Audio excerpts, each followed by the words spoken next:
Baik,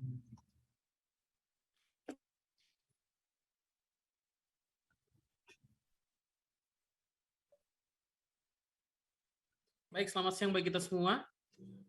Selamat sahabat untuk umat-umat Tuhan dimanapun kita berada. Pada saat ini saya ingin perkenalkan KMC atau yang sering disebut Kalimantan Missionary Center, bertempat di Kalimantan Barat di kota Singkawang.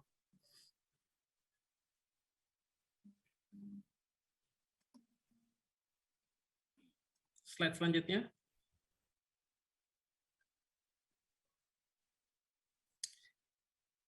KMC ini juga terbentuk karena ada inspirasi dari pena inspirasi yang tertulis dalam Testimonies volume 9 halaman 168.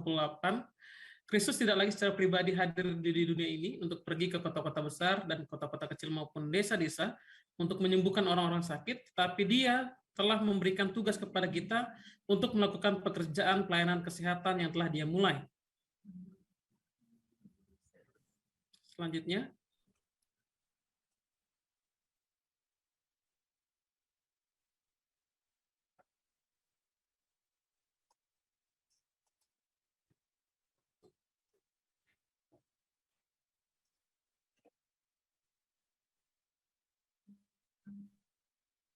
Slide selanjutnya.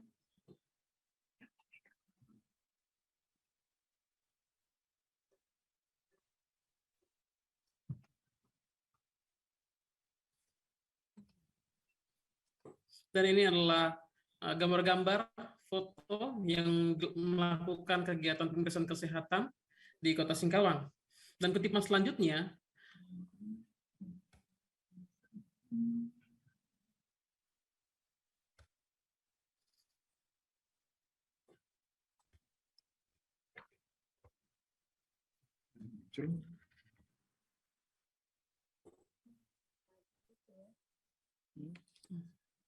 sepertinya ada gangguan koneksi dari Bang Calvin.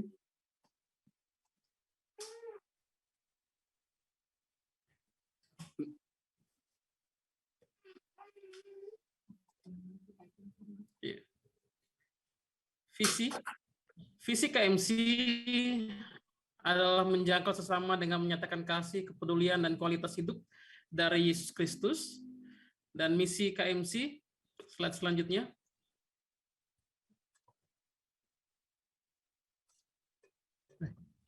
Memberikan pelayanan berkualitas melalui pelayanan kesehatan dan kegiatan sosial kepada masyarakat.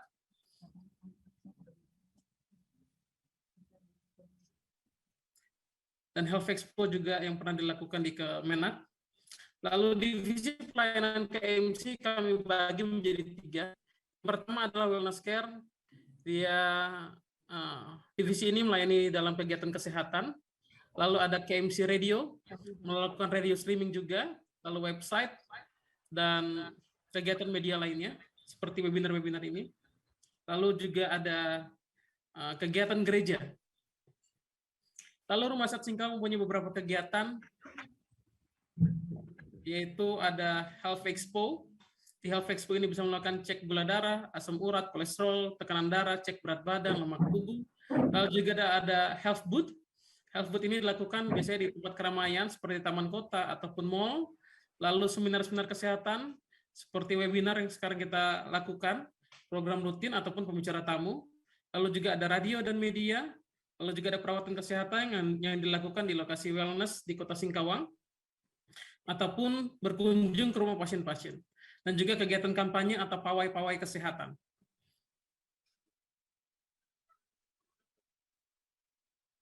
Selanjutnya.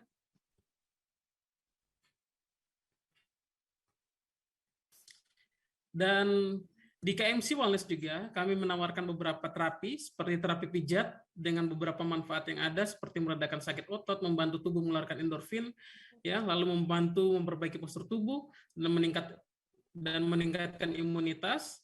Lalu slide selanjutnya.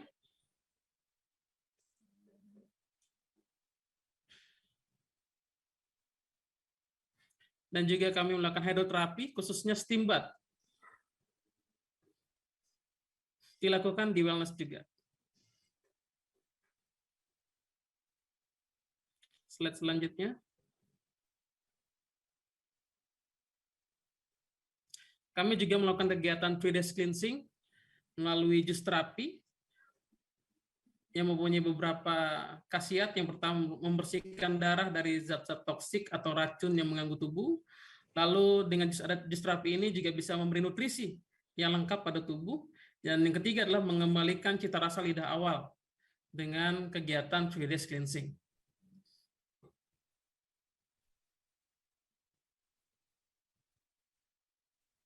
Dan kami juga melakukan tindakan protokol wellness selama 10 hari. Protokol wellness ini adalah kegiatan 10 hari di mana terjadi program perubahan kesehatan. Jadi pertama, selama 10 hari itu dia akan bangun pagi, dimulai dengan kegiatan doa renungan, lalu ada seminar harian, lalu diatur menu makanannya dengan pola yang sehat dan teratur, lalu dianjurkan untuk minum air putih, air jernih 8 gelas per hari, lalu diadakan jus terapi, herbal, massage, hydro, atau terapi-terapi lainnya sesuai dengan keluhan yang didapati pasien.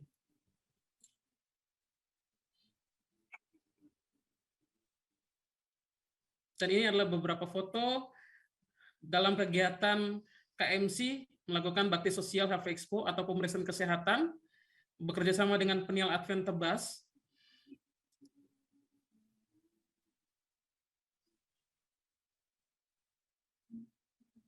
Lalu ada kegiatan pemuda juga, kegiatan pemuda Singkawang di Kalimantan Barat untuk bertemu dengan masyarakat dan membagikan jus, lalu melakukan demo jus terapi.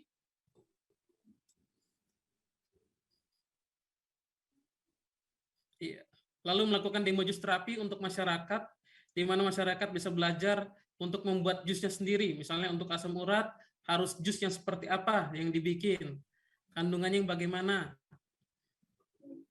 Demo jus terapi juga dilakukan.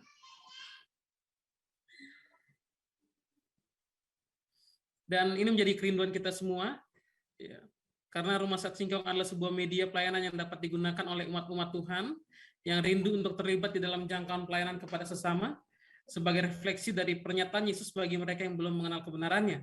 Dan dengan pertolongan Tuhan juga kami merindukan untuk bisa hadir rumah-rumah sehat lainnya selain Rumah Sakit Singkawang, bisa juga jadi Rumah Sakit Pontianak, Setiabudi, ataupun Rumah Sakit Agape, Rumah Sakit Ganghua, ataupun di provinsi-provinsi atau kota-kota lainnya. Kiranya Tuhan memberkati kita semua. Selamat sahabat.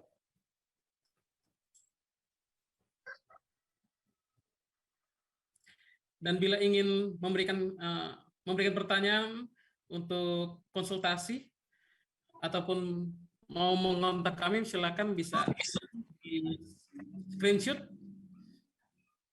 untuk Facebook, WhatsApp, Instagram, dan juga link dari radio streaming, ataupun Gmail kami, ataupun alamat kami, kalau mau berkunjung untuk kegiatan-kegiatan terapi.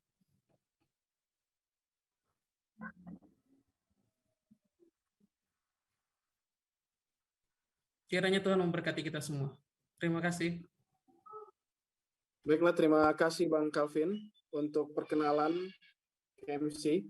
Dan saat ini kita akan segera memasuki webinar kita, tapi sebelumnya izinkan saya memperkenalkan secara singkat pembicara kita pada sore hari ini. Pembicara adalah Dr. Epistel. Beliau adalah pendiri dari Yayasan KMC, dan beliau juga adalah seorang spesialis penyakit dalam dan juga konsultan gastroenterologi dan hepatologi. Jadi sudah sangat tepat beliau dalam menyampaikan webinar pada sore hari ini. Dan juga banyak pengalaman-pengalaman yang luar biasa dalam pelayanannya sebagai seorang dokter spesialis yang mungkin kita akan lebih jauh berkenalan pada nantinya.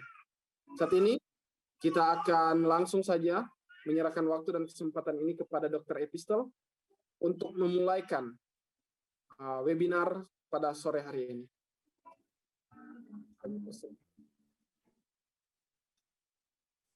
Shalom, selamat sahabat, saudara-saudara yang diberkati Tuhan di mana saja Anda berada. Selamat sahabat, Dokter. Shalom, selamat sahabat. Ya. Terima kasih kepada tim dari Eden Way, Manado, dan juga dari KMC di Singkawang yang sudah berkoordinasi untuk acara kita di sore hari ini. Mungkin Pendeta David, saya bisa share screen. Ya, bisa dok. Oke, Silakan. bisa dok.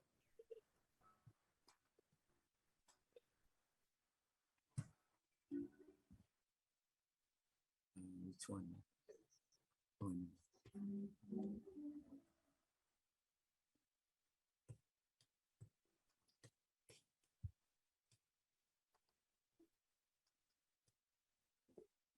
Ya, topik hepatitis akut ini sekarang sedang mencuat sekali ya.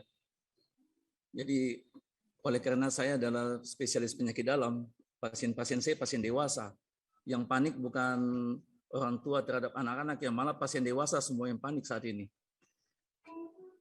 Baru saja sebelum saya memulai, saya baru terima telepon minta untuk dilihat secepatnya. Jadi keluarga meminta untuk lihat secepatnya.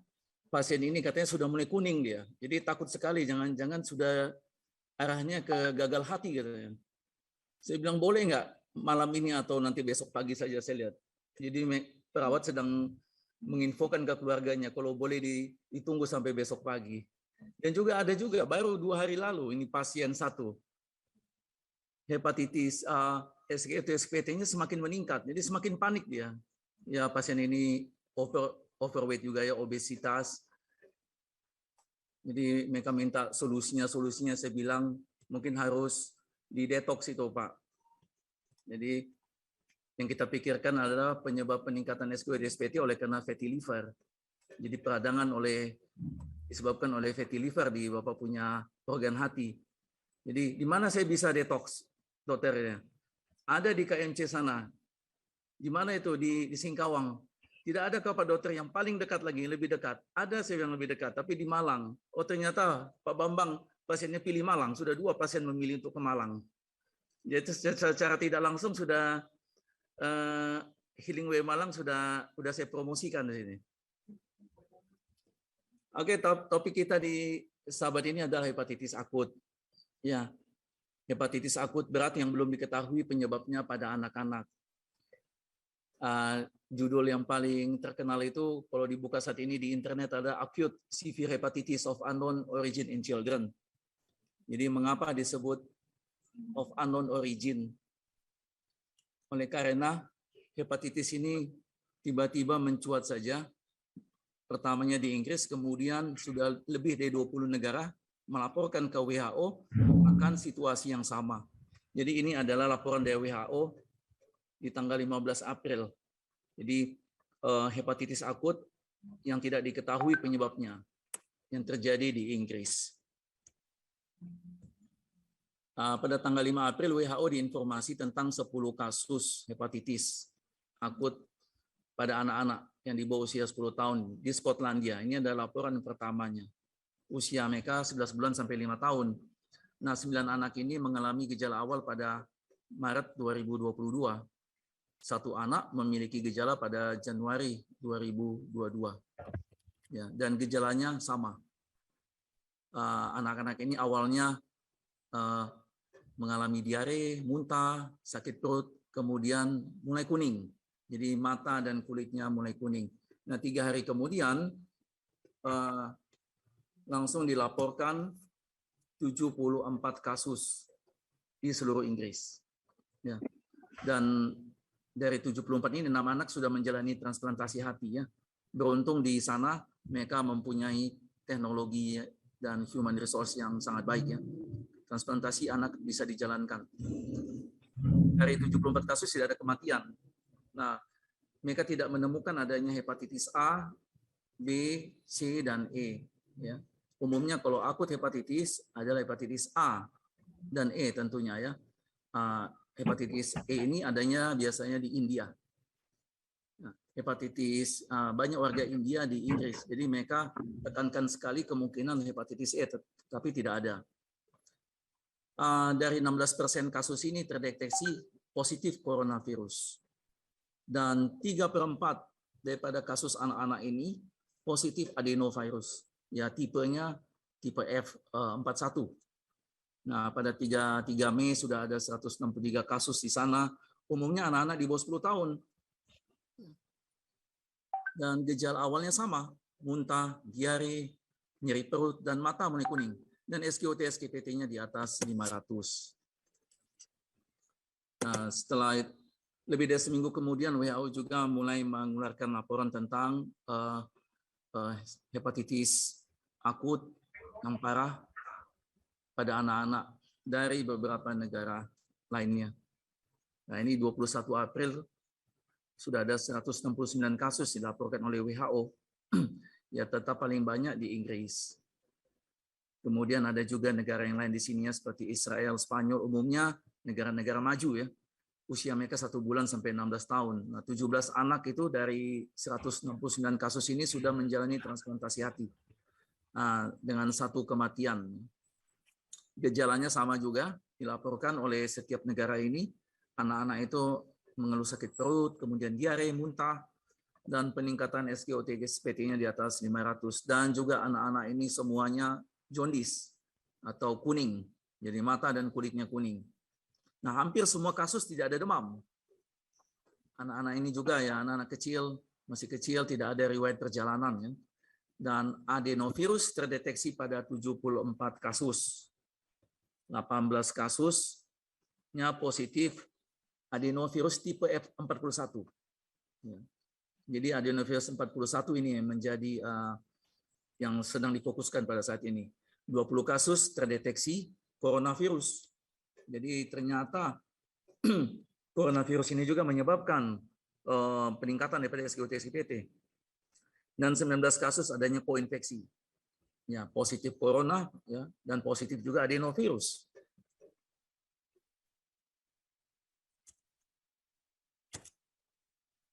Per 1 Mei sudah ada 228 kasus hepatitis di 20 negara yang dilaporkan ke WHO ya. Jadi kriterianya itu anak-anak ini dengan gangguan hati dengan di mana SGOT-SPT-nya sudah di atas 500 dan mereka sudah kuning ya. Per 10 Mei sudah 348 kasus di seluruh dunia. Jadi cepat sekali meningkatnya. Nah, untuk data di Indonesia saya dapatkan 12 Mei, jadi masih 2 hari yang lalu, sudah terdeteksi 18 kasus hepatitis akut dengan 7 anak meninggal. Ya, 4 di Jakarta, 1 di Jawa Timur, 1 di Sumatera Barat, dan 1 juga di Kaltim. SGOT-SPT mereka itu lebih dari, jadi deteksi lebih dari 100. Nah, ini adalah distribusi daripada kasus-kasus hepatitis akut yang parah itu ya. Umumnya kalau kita lihat masih terlihat terdeteksi di negara-negara maju. Nah, apa hipotesisnya? Nah, hipotesisnya adalah satu, kemungkinan nomor 1 adalah adanya perubahan susunan genetik virus yang memicu peradangan hati. Nah, bagaimana terjadinya susunan genetik virus? Diketahui bahwa adenovirus ini selama ini ya negara-negara maju seperti Amerika, mereka kalau ada wabah sedikit, misalnya ada suatu wabah di suatu lingkungan, mereka bisa cepat sekali mengisolasi dan mengidentifikasikan virusnya. Bahkan tipenya pun mereka bisa identifikasikan.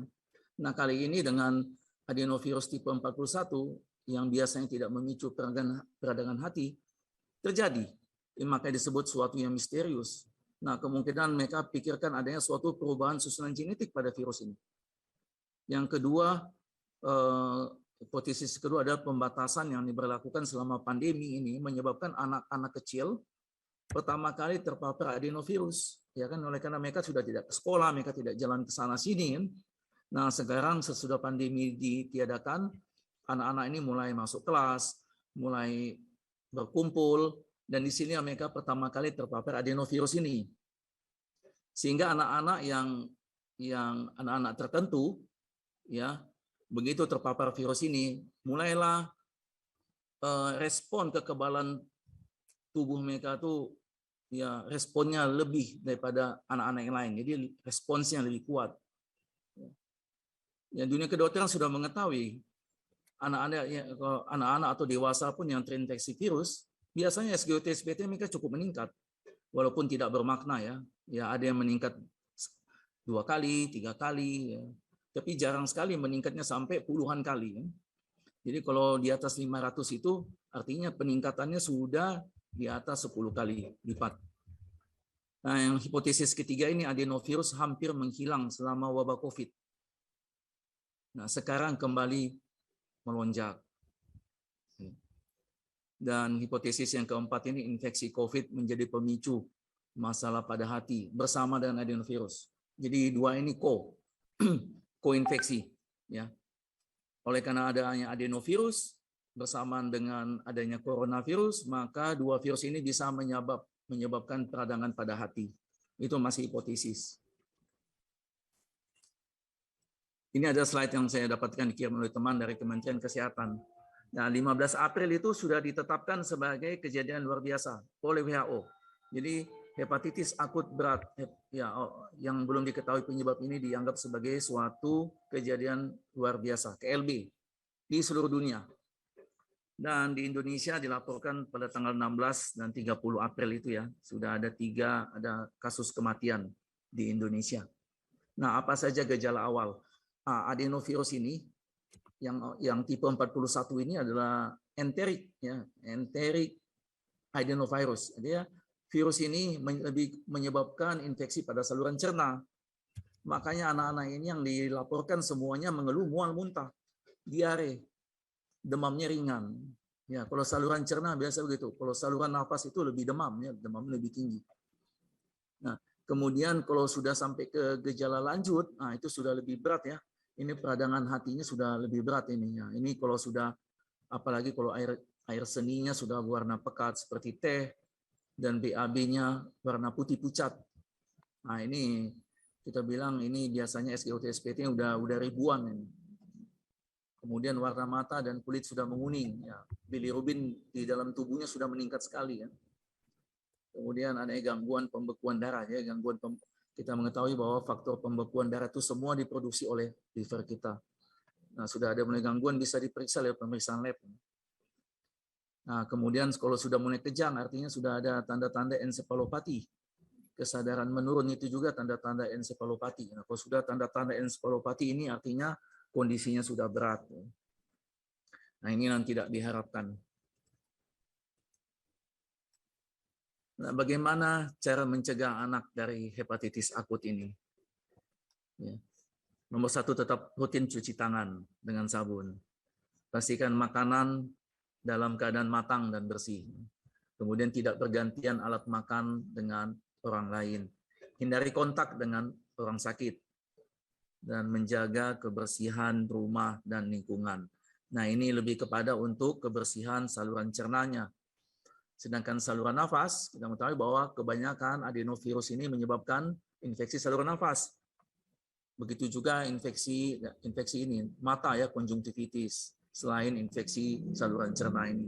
Nah, untuk pencegahan saluran nafasnya, kurangi mobilitas, artinya tinggal di rumah saja. Kalau tidak ada keperluan ya. Gunakan masker jika bepergian, kemudian jaga jarak dengan orang lain, hindari keramaian atau kerumunan, sama dengan tindakan pencegah pada COVID-19 yang lalu. Nah, 4 langkah penting penanganan hepatitis akut ini. Nah, sekarang untuk orang tua untuk diminta waspada gejala awalnya seperti diare, mual, muntah. Jadi gejalanya lebih kepada infeksi saluran cerna, ya. Sakit perut, ya. Dan juga disertai demam ringan. Nah, jika muncul gejala tersebut sebenarnya tidak perlu panik, ya tidak semua itu oleh karena penyakit ini kan, itu bisa aja. Jadi banyak sekali virus yang menyebabkan infeksi saluran cerna. Bawa diperiksa, ya bawa ke puskesmas atau rumah sakit terdekat, kan, di mana bisa diperiksa kan, bisa diperiksakan anak itu status hidrasinya bisa dievaluasi kan, apakah harus rawat inap atau tidak, kan bisa semua dievaluasi. Kemudian jangan menunggu sampai gejala lanjutan. Tadi kan kalau kulit mata kuning itu sudah, artinya saya sudah bisa bayangkan SGOT-SPT-nya sudah ribuan. Apalagi kalau terjadi penurunan kesadaran itu artinya anak-anak itu atau pasien dewasa yang dapat hepatitis akut ini harus dikirim ke ICU. Mari kita mengenal organ liver kita ya. Jadi ini organ liver kita ada organ ajaib ya, yang diciptakan Tuhan ini. Jadi kalau lihat yang gambar di atas itu warnanya sama dengan kayak warna organ liver pada ayam ya, warnanya kecoklatan. Tapi kalau dilihat, kalau saya pernah mengintip pada saat dokter bedah melakukan laparoskopi, jadi warnanya itu kalau masih livernya masih hidup, warnanya kemerahan itu, kemerahan coklat. Kenapa kemerahan coklat? Karena kurang lebih 0,5 sampai 1 liter darah itu ada di dalam itu. Ya, makanya agak kemerahan ya. Ini warna coklat karena sudah diangkat. Ya. Beratnya kurang lebih 1,5 kilo. Nah, ini organ ini sangat penting. Inilah organ detoks yang utama di dalam tubuh kita. Ya. Nah, yang gambar di bawah ini, yang kiri dan kanan itu adalah gambar ya biopsi. Ya, kalau kita lakukan biopsi hati kan pada pasien-pasien dengan peningkatan SGOT, SGPT yang sudah cukup lama, misalnya sudah lebih dari 1 tahun, apapun sudah diupayakan olehnya, tetapi SGOT tetap meningkat. Selain pemeriksaan lab, kita melakukan juga ini biopsi hati. Jadi dari biopsi hati ini bisa ketahuan penyebabnya. Nah, kalau yang gambar bawah kiri ini bagus sekali nih. Kita lihat sel-sel hatinya itu. Ini warna merah karena sudah dikasih pewarnaan. Nah, yang bulat-bulat itu adalah sel intinya, ya, nukleusnya di dalam sel-sel hati. Ini bagus sekali. Kalau saya lihat ini langsung saya bilang, oh ini bagus sekali, normal ini. Tetapi saya paling sering menjumpai itu kasus yang kanan ini, yang di bawah kanan. Ini yang namanya fatty liver disease. Lihat yang bulat-bulat itu putih itu ada sel lemak. Jadi lemak-lemaknya saking banyaknya lebih besar daripada sel-sel hati. Jadi sel lemak yang banyak ini menggencet itu sel-sel hati. Makanya pasien-pasien itu terlihat lelah. Biasa kalau habis sesudah di biopsi dan depati ini saya suka tanya pasien ini, Pak, Bapak rasanya seperti apa sih? Ya kalau saya main badminton dulu kok tahan, sekarang lemes ya. Nah ya, itulah karena perlemakan hatinya sudah berat. Nah, ini adalah contoh liver biopsi yang biasa saya lakukan ya. Jadi bentuknya memanjang oleh karena kan kita pengambilan biopsi ini lewat jarum ya. Jadi jarum ditusuk lewat sela iga di sebelah kanan ya, dari samping. Tusuk sampai ke livernya. Kemudian diambillah itu sampel liver. Kemudian dikirim ke departemen patologi anatomi. Ya, mereka potong-potong halus-halus itu dengan alat yang namanya microtome sehingga bisa kelihatan itu sel-selnya. Mengenal fakta tentang organ hati manusia ini. Ini ciptaan Tuhan yang sangat luar biasa ini. Organ yang ajaib ini. Jadi organ nomor 1 dia ini organ tubuh terbesar kedua sesudah kulit ya. Jadi kulit kita adalah organ yang terbesar. Nah, keduanya ini liver. Tetapi untuk organ internalnya dialah yang terberat. Ya, beratnya 1,5 kiloan. Dan fakta yang tentang organ hati ini, dia itu adalah organ multitasker utama tubuh. Artinya bersamaan dia bisa melakukan segala macam fungsi dalam waktu yang bersamaan. Jadi bersamaan seperti ini, seperti misalnya setiap kita makan minum, ya kan? Makan yang minuman kita telan itu kemudian masuk ke usus kecil. Ya, makanan itu yang sudah halus, minuman semua diserap masuk ke hati, ataupun cairan yang ada di usus besar diserap masuk ke hati. Semua yang apa yang kita konsumsi itu akan masuk ke hati. Jadi semua harus melewati hati. Jadi hati ini sortirannya di hati ini. Kemudian ya hati ini juga mengubah lemak, protein, lemak dan karbohidrat menjadi energi. Jadi molekul protein, molekul lemak, karbohidrat yang diserap di usus kecil, semua lewat pembuluh vena porta namanya. Jadi ada pembuluh vena yang khusus, semua dibawa ke hati kita. Disinilah hati kita yang akan mengubah protein ini menjadi energi, kan? Lemak menjadi energi, atau ya kalau tubuh memerlukan simpanan lemak, ya dikirimlah itu, disimpan itu. Mau disimpan di bawah kulit, atau disimpan bisa aja jadinya kalau berlebihan ya akhirnya disimpan di liver ya, jadi perlemakan hati. Hati bersamaan juga hati kita ini bisa memonitor gula darah kita dengan proses namanya glycogenesis atau gluconeogenesis. Apa maksudnya glycogenesis ini? Kalau kita makan itu kita makan kan Tidak ada yang dibuang itu. Jadi kalau nasi kita makan, tubuh nggak akan buang itu nasi itu. Jadi yang kalau tubuh membutuhkan energi diberikan sebagai energi, sisanya itu diubah menjadi glycogen. Itulah. Jadi glycogen itu adalah cadangan energi yang disimpan di liver kita. Ya bukan hanya liver, bisa juga disimpan di otot, liver, otot ataupun jaringan lemak. Nah nanti kalau pada saat kita puasa, glycogen ini diubah menjadi energi, ya bisa diubah menjadi glukosa. Itulah namanya prosesnya glycogenolisis atau gluconeogenesis. Jadi pada saat kita puasa yang lama, sangat lama, liver ini bisa mengubah apa itu namanya lemak. Lemak itu bisa diubah menjadi glukosa kan? menjadi energi bagi tubuh. Itulah yang namanya gluconeogenesis, pembentukan glukosa. Nah, ini liver ini juga produksi protein untuk pembekuan darah, hormon itu sangat banyak sekali, tidak terhingga banyaknya itu. Umumnya pasien-pasien dengan gangguan hati, maaf, pasien-pasien dengan gangguan hati ini trombositnya rendah oleh karena trombopoietin. Trombopoietin itu ada hormon untuk memproduksi trombosit. Nah, trombosit diproduksi di sumsum tulang. Jadi liver memproduksi trombopoietin dikirim ke sumsum tulang. Dengan hormon ini sumsum tulang bisa membuat trombosit. Nah, itu diproduksi oleh liver. Kemudian fungsi hati juga itu menyingkirkan sel-sel yang tua yang rusak dalam tubuh. Jadi setiap 3 bulan itu kita punya sel darah merah yang jumlahnya ratusan juta itu semua rusak. Setiap tiga bulan itu rusak dia. Memang usianya 3 bulan saja. Nah, bagaimana caranya untuk menyingkirkan sel-sel yang sudah rusak itu? Ya, itu semua lewat liver. Kemudian ya liver diubah menjadi bilirubin. Kemudian ya bagaimana diatur itu walaupun ratusan juta sel sel darah merah yang rusak, tetapi bilirubin kita tidak meningkat kan? Kita tidak menjadi kuning oleh karena liver kita bekerja dengan baik semuanya. Kemudian dibuang lewat saluran empedu masuk ke usus kecil. Dari usus kecil ya bisa dibuang ya kan. Kurang lebih ada 500 fungsi gitu ya. Jadi fungsi-fungsi yang lain itu seperti menyimpan darah, tadi saya sudah sebutkan 0,5 sampai 1 liter darah itu disimpan di liver kita itu, jaringannya. Menyimpan vitamin A juga. Jadi vitamin A yang kita konsumsi itu ini kan vitamin A, D itu kan vitamin fat soluble ya. Nah, itu bisa disimpan di hati sampai tahunan itu. Ya, mungkin 1-2 tahun bisa gitu. Nah, kemudian juga demikian juga vitamin D bisa disimpan di hati kita sampai sekian bulan gitu.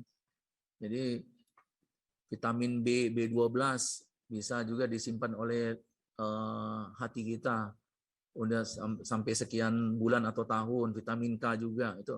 Jadi dia organ penyimpan vitamin-vitamin yang sangat esensial bagi tubuh.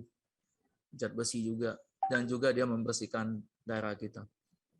Nah, hati, fakta tentang organ hati ini yang ajaib juga, hati itu bisa tumbuh lagi. Jadi kalau saudara diminta untuk mendonasi liver, untuk misalnya ada teman atau saudara yang membutuhkan liver untuk ditransplant, walaupun diambil 1/3, 2/3 liver Anda diambil, akan tumbuh lagi. Tunggu saja 2 bulan itu nanti tumbuh lagi. Fungsi hati misalnya kan, seperti fungsi hati yang menurun itu misalnya SGOT, SP3 agak meningkat, itu kemudian bilirubin agak meningkat pasca donor ya. Kemudian prothrombin time yang meningkat, itu semua albumin yang kurang, itu semua akan membaik itu. Tunggu aja 2 mingguan. 2 mingguan itu 2 minggu, 3 minggu kita punya sel hati itu akan menormalkan lagi. Bahkan itu sel hati yang sudah disumbang ke orang lain. Jadi kan kalau lihat hatinya udah disumbang setengah, tumbuh itu dalam 2 bulan itu. Tumbuh lagi mencapai ukuran yang hampir normal, walaupun kadang-kadang membutuhkan waktu, ada yang sampai setahun ya. Akhirnya normal sekali. Bentuknya sudah seperti bentuk semula. Jadi saya pernah, kalau pasien-pasien yang sudah ditransplantasi hati itu, kadang saya suka sekali minta mereka saya USG. Pak tolong baring Pak, saya mau USG sendiri, Bapak punya liver. Kenapa? Saya mau lihat itu bentuk livernya sudah seperti apa. Bahkan yang pasien yang sudah yang menerima transplantasi, hatinya tumbuh juga. Jadi hati orang yang dicangkokkan ke dalam badannya, tumbuh hatinya. Bentuknya pun jadi seperti bentuknya normal kan. Ya, biasa kalau kita lakukan USG, kita lihat ada lubus kanan, lubus kiri. Itulah keajaiban daripada organ hati manusia itu. Regenerasinya cepat. Jadi satu-satunya organ hati yang bisa beregenerasi. Tidak seperti organ ginjal kan. Organ ginjal kalau sudah rusak ya sudah. Tidak bisa beregenerasi. Apa itu hepatitis? Nah, hepatitis itu definisinya ada peradangan pada jaringan hati. Jadi kalau kita buka itu, yang tadi saya biopsi kan, kalau saya biopsi itu yang saya lihat tuh hanya itu aja jaringan hati, hanya sel-sel hati dengan saluran-salurannya. Nah, penyebab paling umum itu ada infeksi hepatitis A, hepatitis B, hepatitis C. Kalau kita membicarakan tentang infeksi hepatitis virus, selalu itu A, B, dan C. Nah, hepatitis A dan E itu menyebabkan hepatitis akut. SGOT-SBT bisa sampai ribuan. Tetapi kalau pasien-pasien dengan hepatitis B dan C, SGOT-SBT-nya paling hanya meningkat seratusan, bisa hanya ratusan saja. Tidak tinggi-tinggi sekali seperti A dan E. Nah, kalau E ini tidak ada, hampir tidak ada di Indonesia. Jadi saya selama praktek belasan tahun sebagai hepatologi di beberapa rumah sakit, hanya satu saja saya dapati pasien dengan hepatitis E. Jadi semua sudah bingung. Seperti biasa mereka minta pendapat saya tentang pasien ini. Mengapa tidak ketemu semuanya? Akhirnya saya tanya, Bapak ada perjalanan kemana nih? Mungkin 2 minggu, 3 minggu, 4 belakangan ini, atau 1 bulan belakangan ini.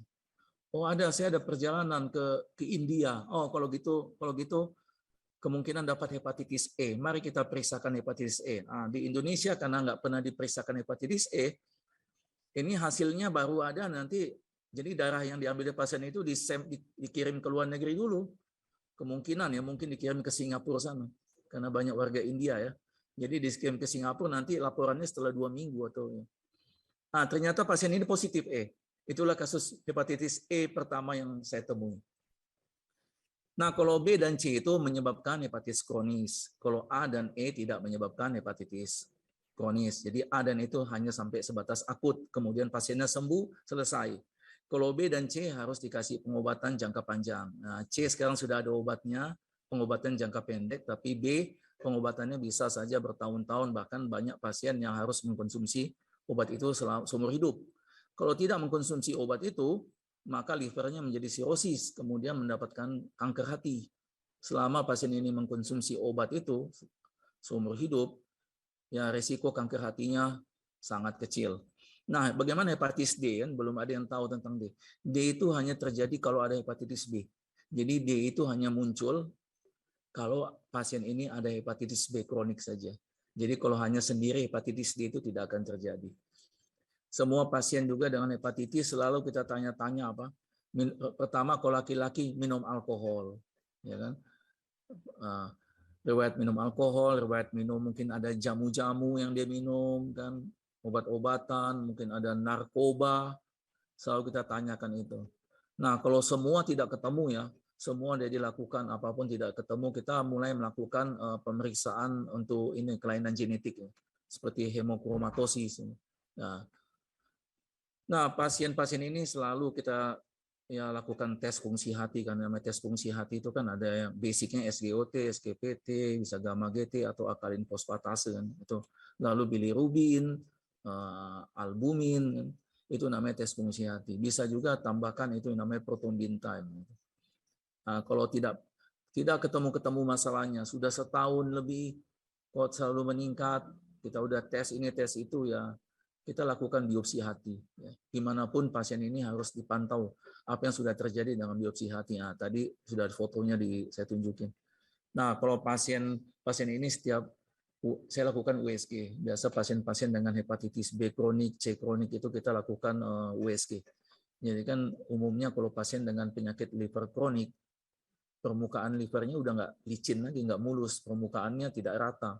Nah, itu sesuai dengan gambaran itu chronic liver disease. Nah, kalau yang lebih ini lagi, kalau mau lebih bagus lagi ya, kadang-kadang USG itu kan tergantung tangan dokter yang mengerjakan. Kalau mau mencari apakah udah ada tumbuh kanker hatinya, lakukan saja MRI atau CT scan. Boleh lakukan itu.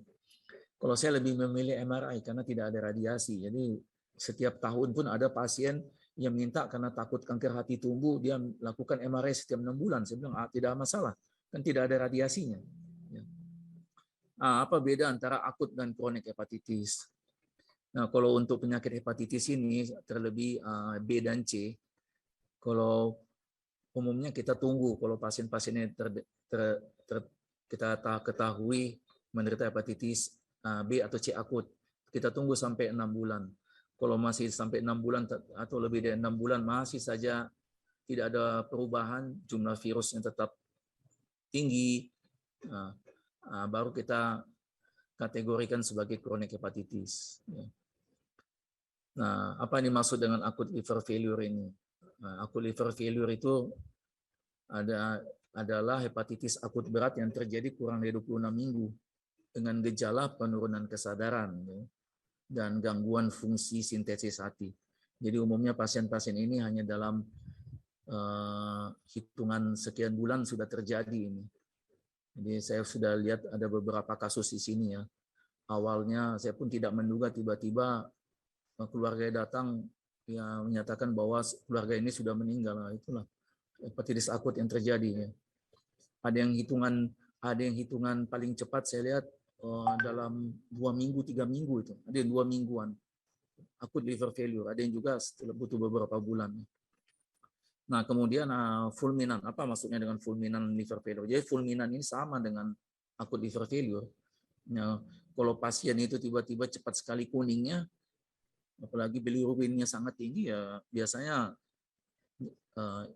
terminologi yang kita gunakan fulminan liver failure itu. Nah, ini adalah gambaran daripada liver ini sudah gambaran sirosis ya. Kemudian sudah ada benjolan ini kanker hati. Yang sebelah kanan ini asites. Jadi semua pasien dengan hepatitis kronik inilah akumulasi cairan di dalam rongga perutnya. Jadi paling biasa yang kita lakukan supaya pasien ini tidak mengeluh, makin begah, makin sakit, kita tusuk pakai jarum, ya keluarkan cairannya. Yang di sebelah kiri bawah ini ada tumor hati, pecah dia. Sudah saking besarnya tumor hatinya pecah dia. Kita lihat di sini ada tumor yang pecah atau rupture tumor ya, rupture liver cancer. Jadi darahnya mengisi seluruh rongga perut.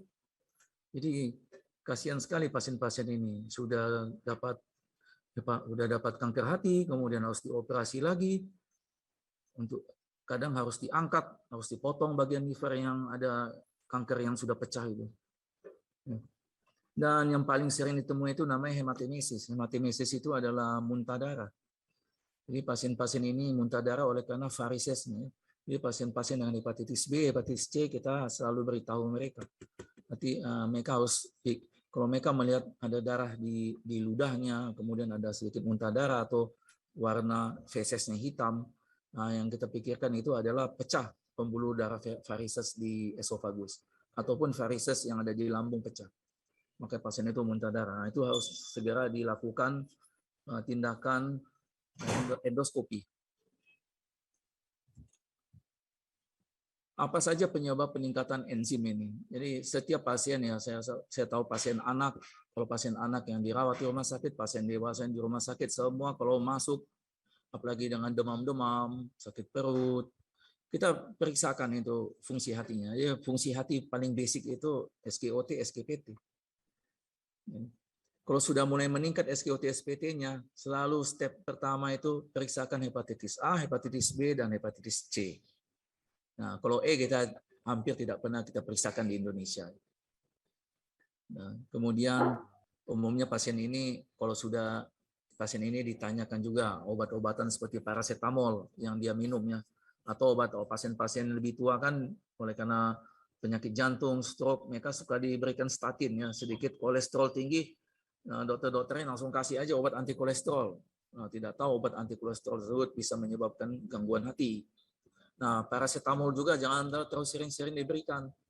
Ada yang merasa 1 tablet nggak mempan, harus minum 2 tablet. Jadi merasa demamnya belum turun 2 jam, minum lagi. Merasa kok udah turun sedikit, demam turun sebentar, udah tuh naik lagi, dikasih lagi paracetamol. Akhirnya kenalah toksisitasnya paracetamol ini. Kemudian fungsi hatinya meningkat. Jadi paracetamol itu obat-obat yang umum yang paling sering diminum yang menyebabkan gangguan pada fungsi hati. Minum minuman alkohol itu pasien-pasien dewasa ya. Bilang kalau SGOT SGPT meningkat, apalagi yang namanya SGOT-nya lebih dari 2 kali lipat SGPT, kita bilang, nah itu penyebabnya udah ketahuan itu Pak, alkohol itu. Ya. Pasien gagal jantung ya, biasa kan gagal jantung oleh karena itu bisa juga SGOT SPT meningkat. Itu bisa kita pantau. Jadi perlemakan hati, pasien obesitas, autoimun hepatitis ini. Nah, ini kan penyakit autoimun hepatitis ini pada dewasa ya, dewasa yang sudah disingkirkan semua, hepatitis A, B, C, kita udah singkirkan, dia sudah lakukan yang terbaik, kita bilang kemungkinan fatty liver, udah hidup lebih sehat, tetapi kenapa masih meningkat ini autoimun SGOT SPT? Kemungkinan kita pikirkan autoimun hepatitis. Nah, bisa diperiksakan itu. Ada tes untuk memastikan apakah dia autoimun hepatitis atau bukan. Nah, ini CMV biasa nih, infeksi daripada cytomegalovirus ya. Pasien-pasien post transplant biasa ini dapat infeksi ini ya, transplant ginjal, transplant hati itu.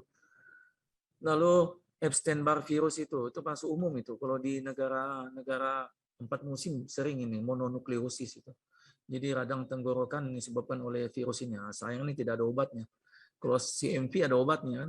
Jadi kalau pasien itu dengan gangguan hati, ya SGOT SPT makin meningkat, tapi dan ketahuan ada misalnya CMV, infeksi oleh cytomegalovirus oleh karena ada faktor risikonya pasca transplantasi atau pasien dengan HIV gitu, kita bisa berikan obatnya. Jadi setelah pemberian obat ini cenderung nanti ada perbaikan. Nah, itu yang tadi yang pasien dengan hereditari itu hemochromatosis, Wilson disease itu penyakit-penyakit hereditari. Nah, ini memerlukan ini terapi namanya chelation terapi. Jadi hemochromatosis itu ada gangguan metabolisme zat besi dalam tubuh. Kalau Wilson disease itu metabolisme tembaga, copper, tembaga dalam tubuh. Ada gangguannya lah, gangguan genetik. Makanya zat besinya meningkat, zat tembaganya meningkat sehingga menyebabkan gangguan pada hatinya. Kemudian gangguan itu kan menjadikan kronik, hepatitis kronik, kemudian sirosis, kemudian gagal hati.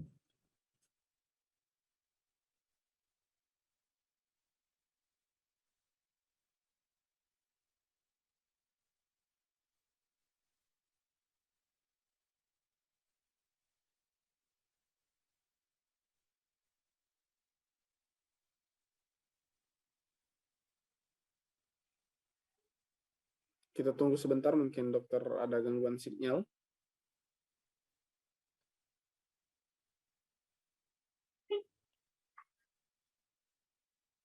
Sedang musim DBD, dengue.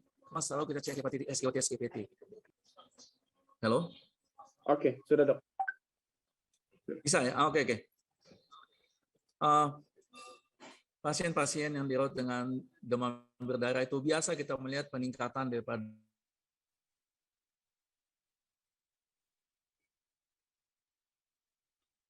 tapi ada juga pasien yang peningkatannya sampai 1000, sampai ketakutan pasiennya.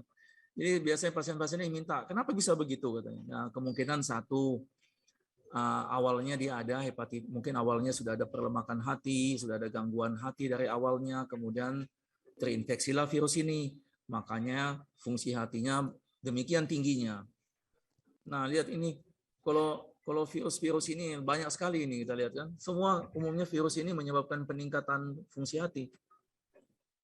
Mulai dari kita lihat aja, ada di sini kalau hepatitis G, T virus, Sanban ini semua ditemukan di Jepang nih. Biasanya pasien-pasien dengan pasca transfusi darah itu mereka temukan virus ini. Jadi sesudah transfusi darah SGOT SPT makin meningkat. Kalau herpes kan bisa ketahuan ya kalau kita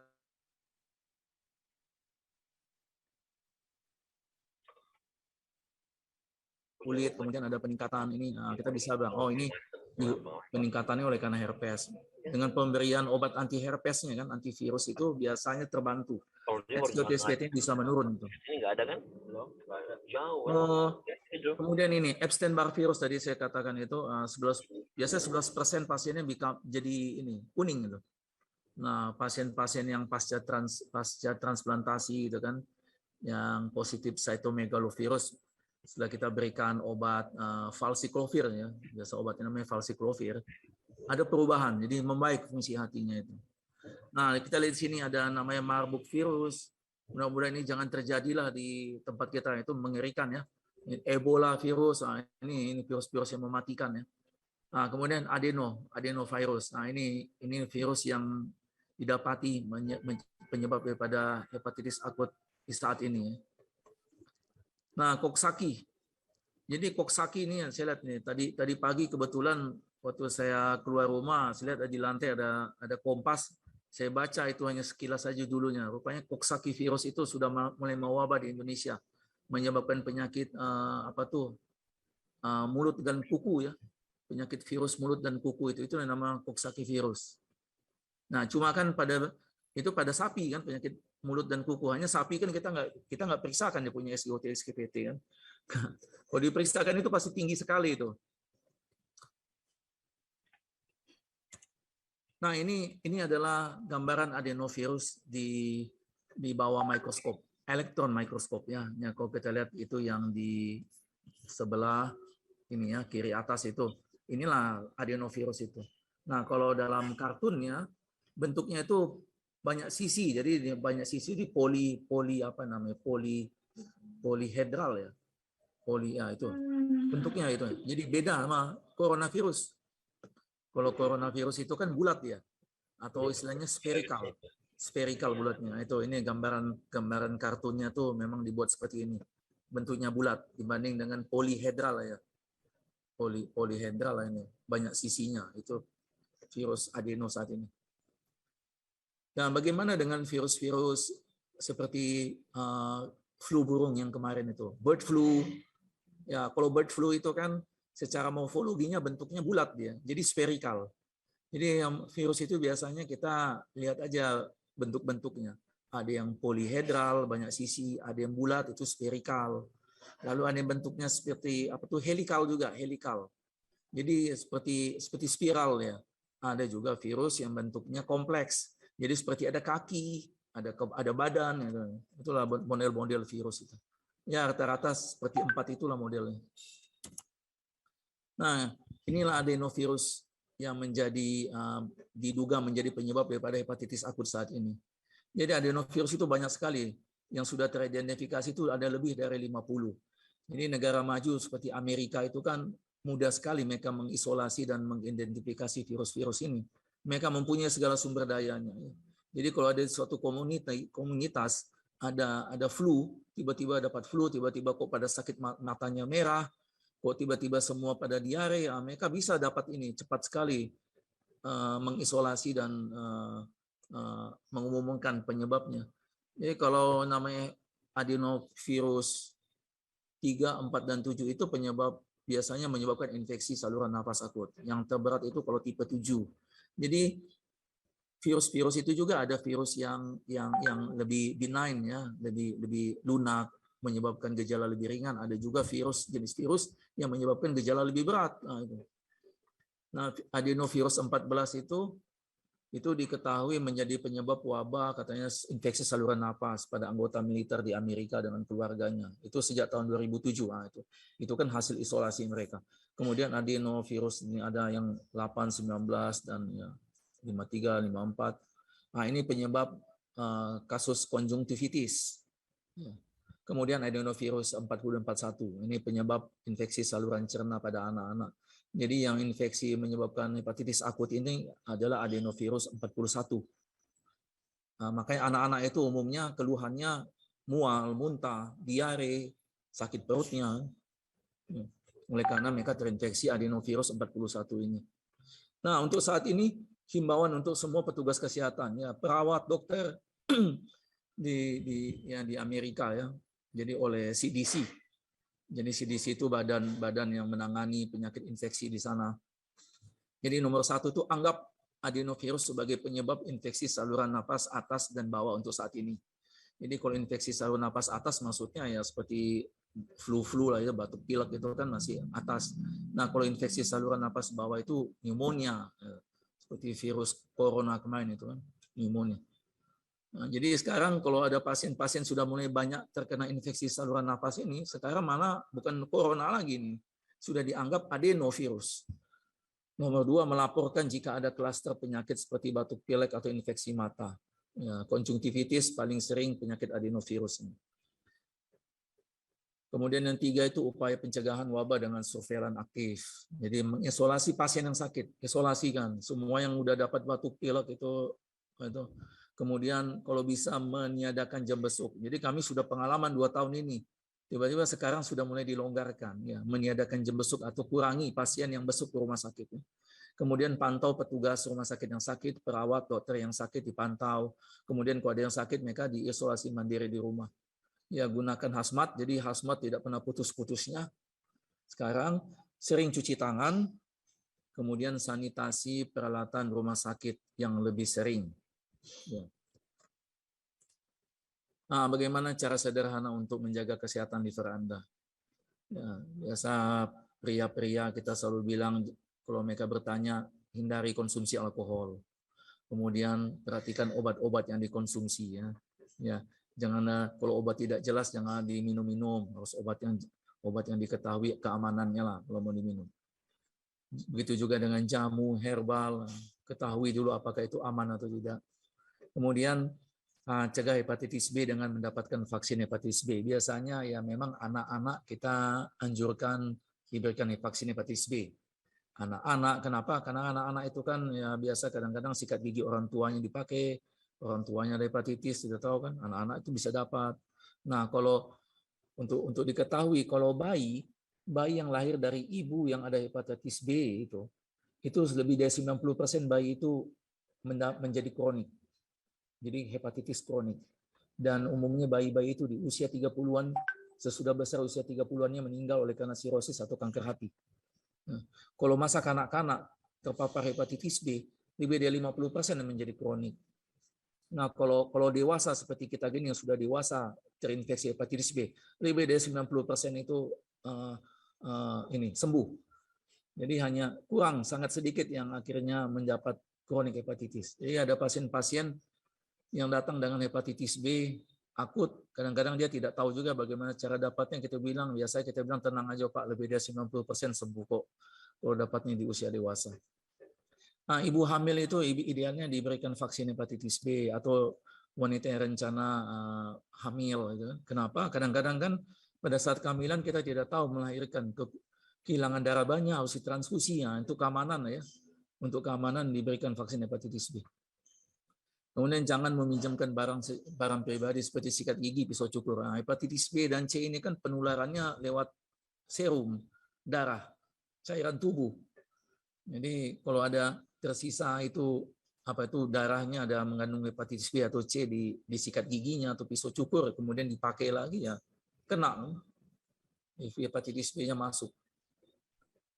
Jaga berat badan yang ideal ya. Jadi pasien obesitas itu sekarang kelainan USG yang paling umum adalah diagnosa USG yang paling umum di seluruh dunia saat ini adalah apa? Fatty liver disease. Jadi fatty liver. Jadi perlemakan hati. Oleh karena tidak menjaga berat badan kan. Makanan juga, harusnya makan diet yang seimbang. Ya. Olahraga teratur, semua itu tujuannya untuk menjaga kesehatan liver dan juga tentu kesehatan fisik kita secara keseluruhan. Hindari zat-zat berbahaya. Ya. Hati-hati dengan narkoba. Obat-obat narkoba itu cepat sekali menyebabkan gangguan hati.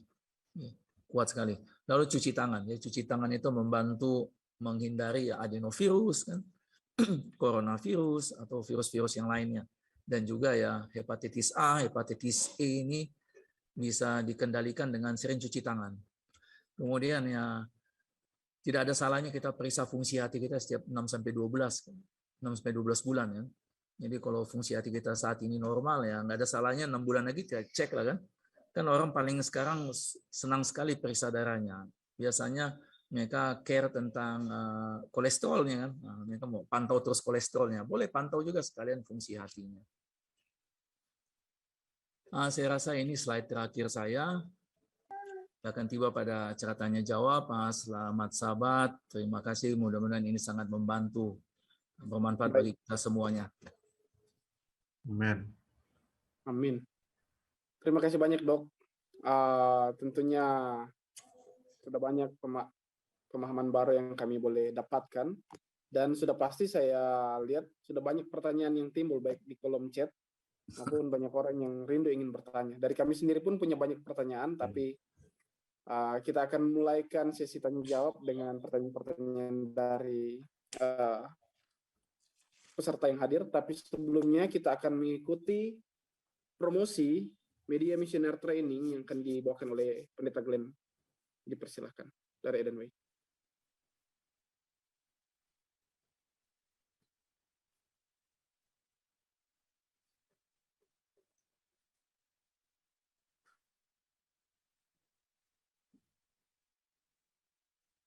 Ya.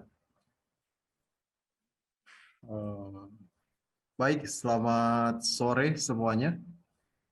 Selamat hari Sabat.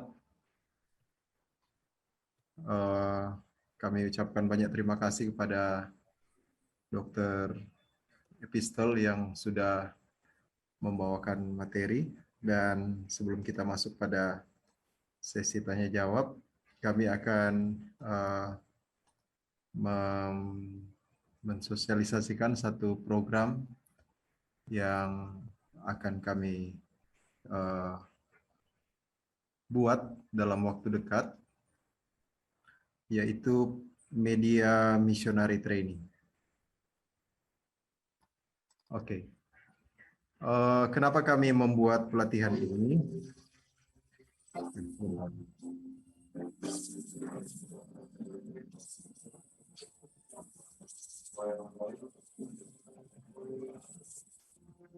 Gereja telah diorganisir untuk pelayanan.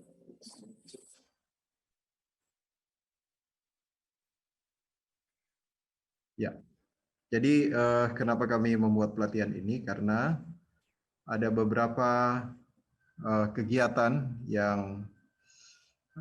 kegiatan online yang kita lihat, kita laksanakan.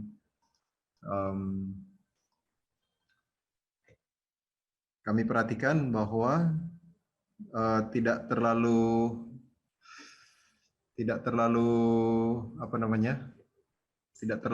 banyak pengunjung, dan kalau kita lihat pengunjungnya hanya itu saja, dan tidak maksimal. Sedangkan sebenarnya ada sarana yang sangat luar biasa yang dapat kita gunakan untuk menyampaikan kabar itu. Dan untuk itulah kami bersama dengan teman-teman dari SDA Media berencana untuk mengadakan sebuah pelatihan Media Missionary Training. Jadi di pelatihan ini, seperti yang saudara lihat, di sini kita bukan hanya akan belajar tentang hal-hal tentang sanctuary atau kerohanian, seperti yang saudara lihat di sini, atau peristiwa-peristiwa akhir zaman kita akan pelajari di sini, Adventist Home, reformasi kesehatan, dan Christian living. Kita juga akan mempelajari tentang ini semua. Jadi di sini ada public speaking. Public speaking ini adalah bagaimana kita berbicara dan tidak kena undang-undang ITE, menarik banyak orang, dan lain sebagainya. Kemudian di sini kita akan belajar juga tentang web design. Jadi web design di sini. Kemudian bagaimana setelah desain, bagaimana kita membuat web itu dia tampil di online. Kita akan belajar juga cara menulis yang benar. Dan bukan hanya cara menulis, tapi desain grafis. Jadi gambar. Membuat gambar yang menarik. Kemudian sesudah itu kita akan belajar audio engineering. Jadi di audio ini bagaimana cara membuat audio yang baik dan membuat video. Dan sesudah itu membuat live streaming seperti yang kita lihat sekarang. Tapi yang lebih dari semua ini adalah ini yang terakhir, SEO, Search Engine Optimization.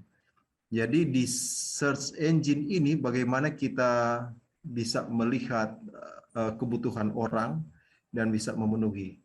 Jadi bagaimana kita memperkenalkan produk kita kepada bukan cuma 1.000, ratusan ribu, tapi jutaan orang begitu. Jadi, yang akan mengajar di sini adalah tenaga-tenaga profesional.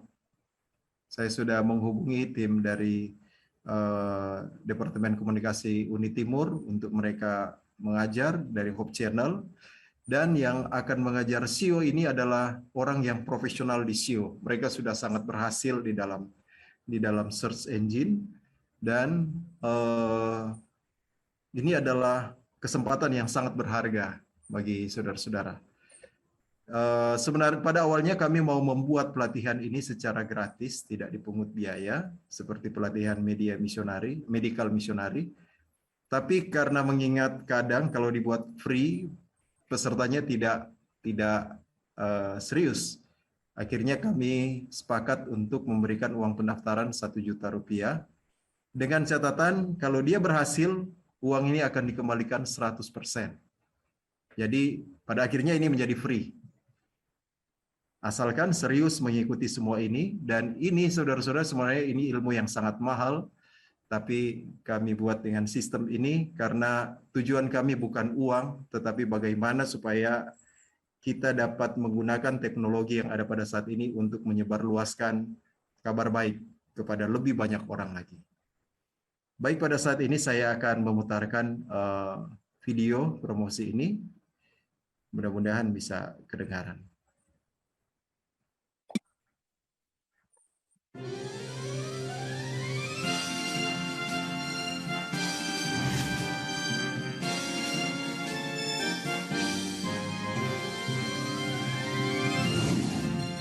Gereja telah diorganisir untuk pelayanan dan adalah misinya untuk membawa Injil kepada dunia.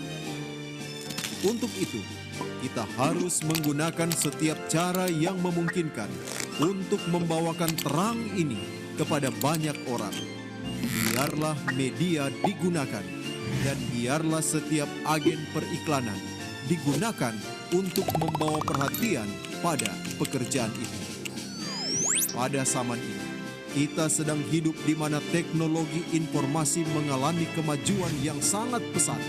Ini merupakan kesempatan khusus yang Allah berikan kepada kita untuk membawa Injil ini kepada setiap orang.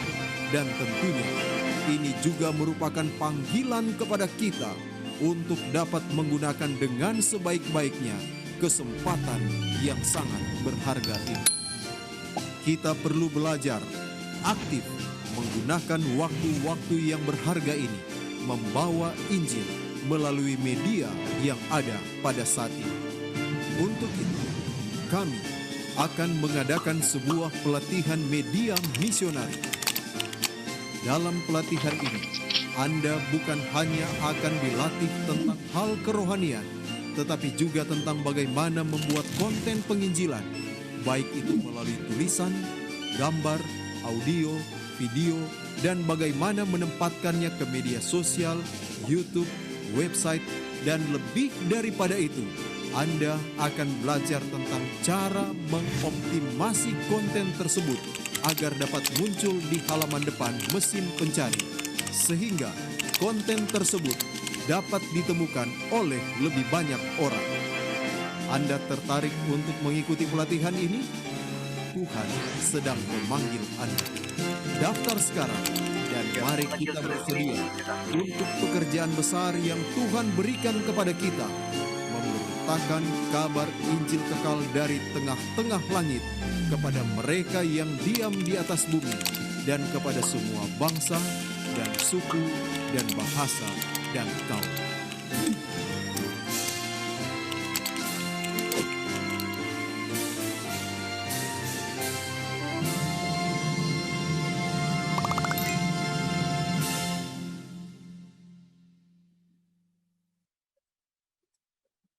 Iya. Jadi demikian.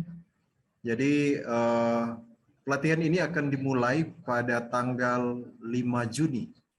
Jadi pada tanggal 5 Juni, pelatihan ini kami akan buat setiap hari jam 5 sampai jam 7 malam. Jadi harusnya itu bukan di jam kerja ya, di jam 5 sampai jam 7 malam. Dan hari Minggu jam 8 sampai jam 12 dan jam 2 sampai jam 4. Dan pelatihan ini akan berakhir tanggal 22 Juli. Jadi ada sekitar 7 minggu pelatihan. 7 minggu pelatihan dengan materi yang bagi saya ini kalau saudara mau ikut pelatihan ini, satu topik begini, Anda bisa bayar jutaan rupiah, satu subjek begini. Dan ini sebenarnya dibuat secara gratis, hanya untuk keseriusan, kami kasih tarif dengan catatan kalau Anda berhasil, uang itu akan dikembalikan 100%. Jadi ini bukan untuk ambil untung, tapi bagaimana supaya kita bisa melihat sebuah kebutuhan di dalam penginjilan dan menyelesaikan pekerjaan Tuhan.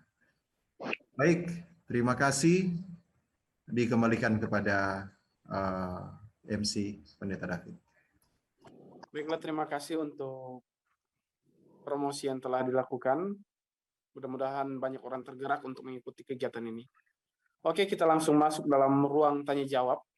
Sebelum kita membacakan pertanyaan-pertanyaan dari para peserta ataupun ada yang ingin bertanya langsung, pertanyaan utama, Dok. Perlukah kita takut dengan hepatitis akut misterius ini yang sementara marak? Dan mungkin berhubungan, apakah hepatitis ini bisa menjadi pandemi seperti pandemi yang kita baru lewati pada saat ini atau sementara kita lewati? Mungkin itu pertanyaan pembuka untuk saat ini. Masih di mute? Suaranya masih di mute, ya. Ya, terima kasih atas pertanyaannya, Pendeta David. Kita sudah melihat apa yang telah terjadi di negara lainnya. Saya rasa kita tidak perlu panik ya.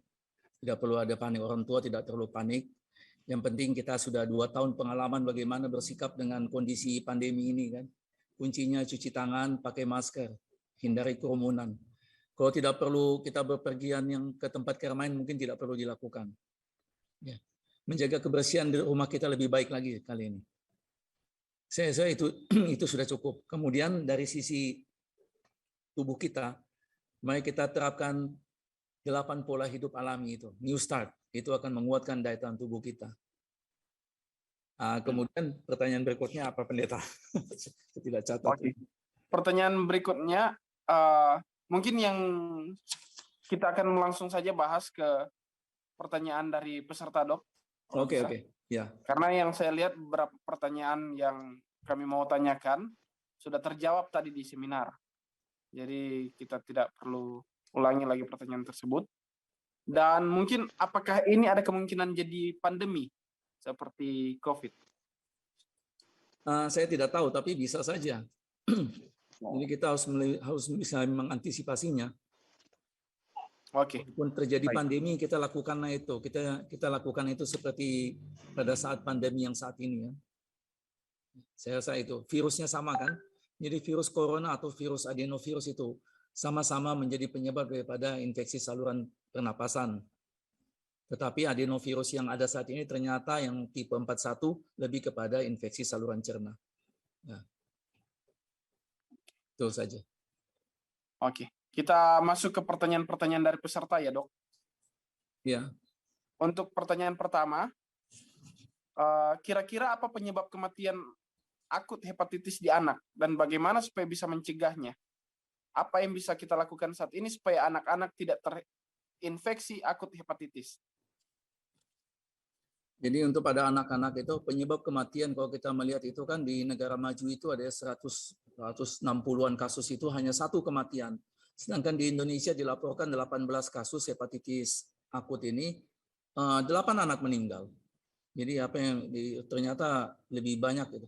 Faktor yang menyebabkan lebih banyak kematian pada di Indonesia ini, pada anak-anak di Indonesia saya rasa 1 faktor itu ya. Mungkin sakitnya tidak diperhatikan sekali. Anak-anak ini sudah dehidrasi, kemudian mungkin sudah diberikan obatnya bermacam-macam, jadi udah paling tidak tubuhnya sudah terpapar banyak obat ya. Kemudian faktor nutrisi juga menjadi penentu ya. Kemudian ya tidak mendapatkan perawatan yang optimal itu. Itu menjadi penyebab kematian. Tidak seperti di negara maju, mereka sudah melakukan 17 transplantasi hati kan. Jadi kalau pasien-pasien kan biasa pasien-pasien di rumah sakit, pasien dewasa yang saya tangani, saya tahu kapan pasien ini harus ditransplantasi. Jadi dari awal-awal pun lihat gejala penyakitnya pun kita udah tahu, Pak, Bapak punya solusi hanya transplantasi hati saja. Nah, tapi kan itu harus susah itu ya untuk kondisi kita. Nah, pasien penyakit akut begini, kalau anak itu sudah bilirubinnya semakin meningkat, SGOT-PT-nya pun semakin meningkat, itu biasanya kalau sudah lebih dari beberapa minggu ya, bilanglah 2 minggu, 3 minggu nggak ada perubahan, solusinya itu transplant hati. Itu yang dilakukan oleh negara-negara maju itu. Ya itu. Oke. Baik, terima kasih dok. Semoga yang bertanya tadi boleh mendapatkan jawaban. Dan selanjutnya pertanyaan dari peserta bertanya, apakah vaksin hepatitis yang sudah ada, misal vaksin hepatitis B, berpengaruh terhadap hepatitis akut misterius? Terima kasih. Penyebab daripada hepatitis B itu virusnya berbeda family kita bilang dengan adenovirus ini. Kalau hepatitis akut ini sudah terdeteksi ada virus adenovirus. Nah, adenovirus ini memang sih sudah ada juga vaksinnya. Jadi vaksin flu itu yang diberikan setiap tahun itu ada juga dimasukin ke dalamnya ya, kadang adenovirus itu. Nah, ini tidak ada hubungan antara virus hepatitis B dengan penyakit hepatitis akut yang disebabkan oleh adenovirus. Jadi walaupun sudah terpapar oleh hepatitis B, ya, walaupun sudah mendapatkan vaksin hepatitis B dan sudah mempunyai kekebalan terhadap hepatitis B, anak itu juga bisa mendapatkan hepatitis akut ini oleh karena adenovirus. Ya, bisa. Oke. Terima kasih dok, saya pikir sangat jelas. Kita lanjut ke pertanyaan sebelumnya. Setelah ini, pertanyaan yang satu ini kita akan buka untuk pertanyaan secara langsung. Pertanyaan selanjutnya, dok, kalau anak-anak kan udah dapat vaksin waktu baby, apakah ada efeknya jadi lebih aman gitu? Jadi kalau sudah dapat vaksin waktu bayi, apakah bisa lebih aman atau sama?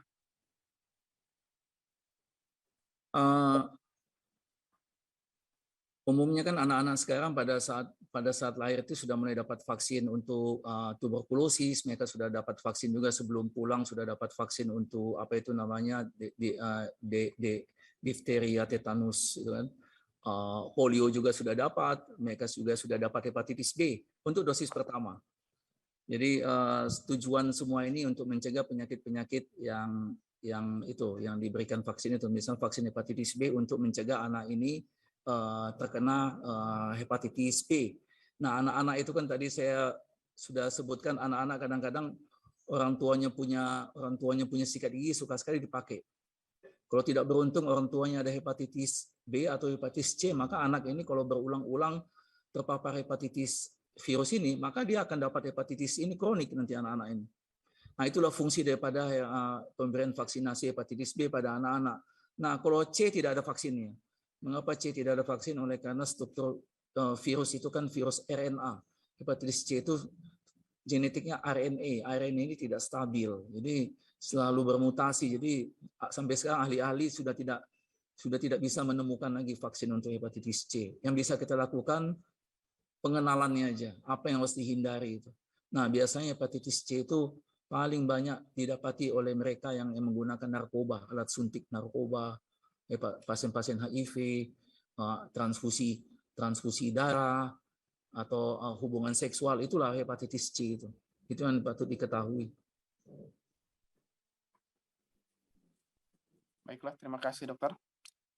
Sekarang sebelum kita lanjut pertanyaan di kolom chat, kami membuka pertanyaan langsung. Kalau ada yang rindu ingin bertanya secara langsung, boleh mengaktifkan kamera dan suara, dan kemudian langsung bertanya.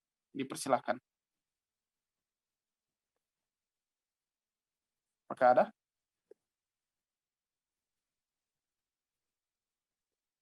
Jika belum ada, kita lanjut dulu di pertanyaan kolom chat.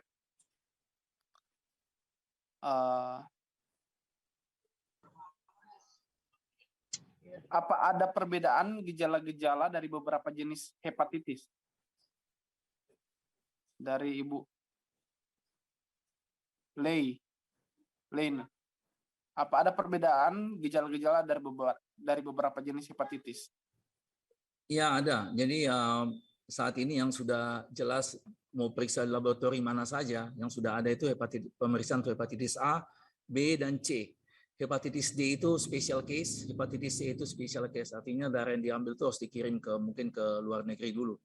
Nah, perbedaannya ada. Kalau pasien dengan hepatitis A itu kan paling banyak menyebabkan akut itu kan namanya wabah akut. Jadi misalnya satu kampung pun bisa kena, ini tetangga-tetangga bisa kena hepatitis A itu. Nah, gejalanya sama dengan yang wabah saat ini, wabah pada anak-anak ini, gejala-gejala meriang, sedikit batuk, sedikit pilek, kemudian demam-demam ringan, mual, begah, kembung, ya. Nah, itu gejala awalnya. Kalau hepatitis B dan C, umumnya pasien tidak ada gejala. Jadi gejala umumnya ketahuan itu pada saat kebetulan medical check up, kebetulan pada saat pasien sakit diperiksa SGOT, SGPT-nya meningkat, kemudian karena meningkat kita lakukan lagi pemeriksaan evaluasi untuk hepatitis B dan C, baru ketahuan di situ. Nah, umumnya B dan C itu tidak ada keluhan pasiennya awal-awalnya. Ketahuan itu nanti mungkin setelah belasan tahun atau puluhan tahun itu pasien-pasien ini dapat sirosisnya. Oke, Nah, baik. itu perbedaannya. Ya. Terima kasih, Dok. Selanjutnya,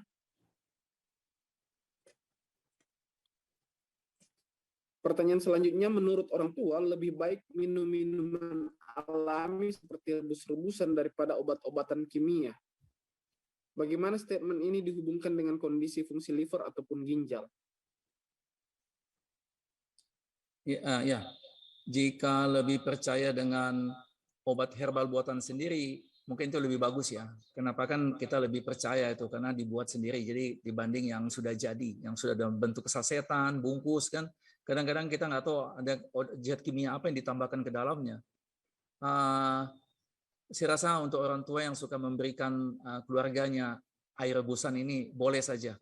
Ya, saya rasa aman. Kalau hanya biasakan umumnya banyak keluarga menyiapkan apa itu namanya temulawak rebusan, kunyit rebusan itu kan untuk keluarga yang ada mengidap hepatitis kronis. Saya rasa itu baik-baik saja. Kalau berlebihan ya kuning kan. Oleh karena mungkin ada kandungan beta karotinnya, makanya jadi telapak tangannya kuning, telapak kakinya kuning, kulitnya sedikit-sedikit kelihatan kuning kalau berlebihan. Ya itu. Oke. Dok, soal itu muncul pertanyaan, apakah kunyit bisa menjadi salah satu obat untuk hepatitis akut ini? Hepatitis akut misterius. Mungkin itu sebagai suplemen. Ya, itu bisa dianggap sebagai suplemen saja, tetapi kunyit tidak bisa membasmi hepatitis B. Juga tidak bisa menghilangkan atau mengeradikasi hepatitis C. Itu sudah dalam studi sudah mereka lakukan. Yang bisa menghilangkan kedua hepatitis kronik ini adalah hanya dengan obat-obatan yang diberikan. Nah, obat-obat itu sekarang sudah ada. Jadi sebagai suplemen untuk kesehatan tubuh itu baik sekali saja kunyit. Oke, baik, terima kasih, Dok. Pertanyaan selanjutnya, kalau untuk anak-anak bisa juga, Dok, periksa hati 6-12 bulan sekali untuk anak-anak. Biasanya dewasa yang paling sering kita lakukan begitu. Anak-anak jarang. Kenapa? Anak-anak itu kan nggak banyak terpapar segala seperti alkohol. Orang dewasa lebih banyak mengkonsumsi herbal, jamu. Anak-anak jarang ya. Nah, kemudian anak-anak juga ini biasanya istilahnya jarang sekali.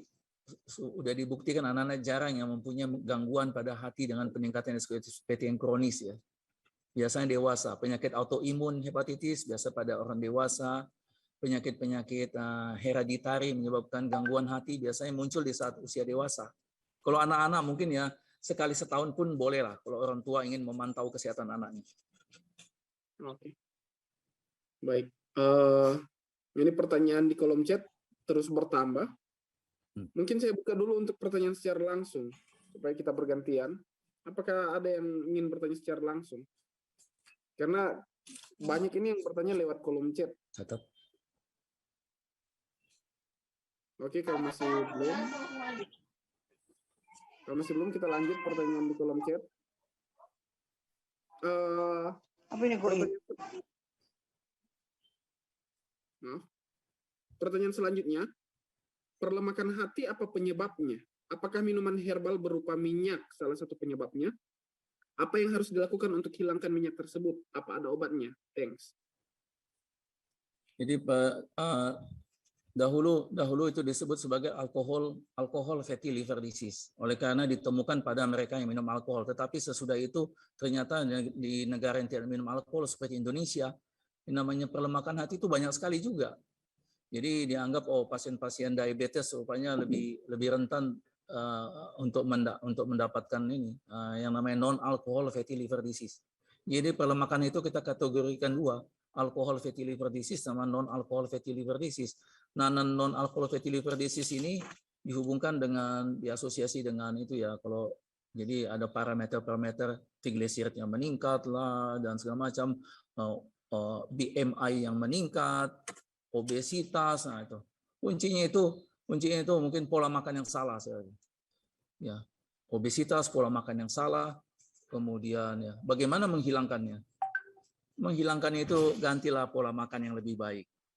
Ya, pola makan yang lebih baik, ya, rendah lemak, ya, lebih konsumsi air putih, lebih banyak sayur-sayuran, buah-buahan, biji-bijian, jaga berat badan yang ideal, ya, olahraga yang teratur, saya rasa itu yang terbaik. Oh, jangan salah, ternyata kalau ada gangguan fatty liver itu vitamin D membantu. Dan paling aman terkena paparan sinar matahari. Oke. Jadi memang obat alami New Start sangat membantu ya. Ya. Oke, kita lanjut ke pertanyaan selanjutnya.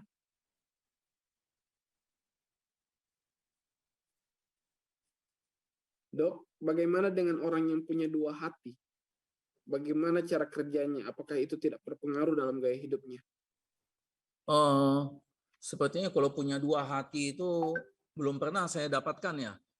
Yang punya dua hati mungkin maksudnya memang hati itu kan ada lobus kanan, lobus kiri kan. Nah itu mungkin itu ya maksudnya. Memang semua kita manusia hati kita ada lobus kanan dan lobus kiri. Ya itu. Kemudian kecuali pada rahim pernah saya lihat waktu saya lagi USG, saya lihat kenapa rahimnya ada dua. Akhirnya saya konfirmasi, ibu punya rahim dua kah? Nah, itu betul, itu ada. Punya rahim ada dua. Nah, kalau punya hati dua itu nggak pernah saya dapatkan. Mungkin maksudnya lobus kanan dan lobus kiri kan hati itu. Jadi pola hidupnya sama saja seperti yang biasa ya dok, nggak ada bedanya. Oke, kita lanjut ke pertanyaan selanjutnya.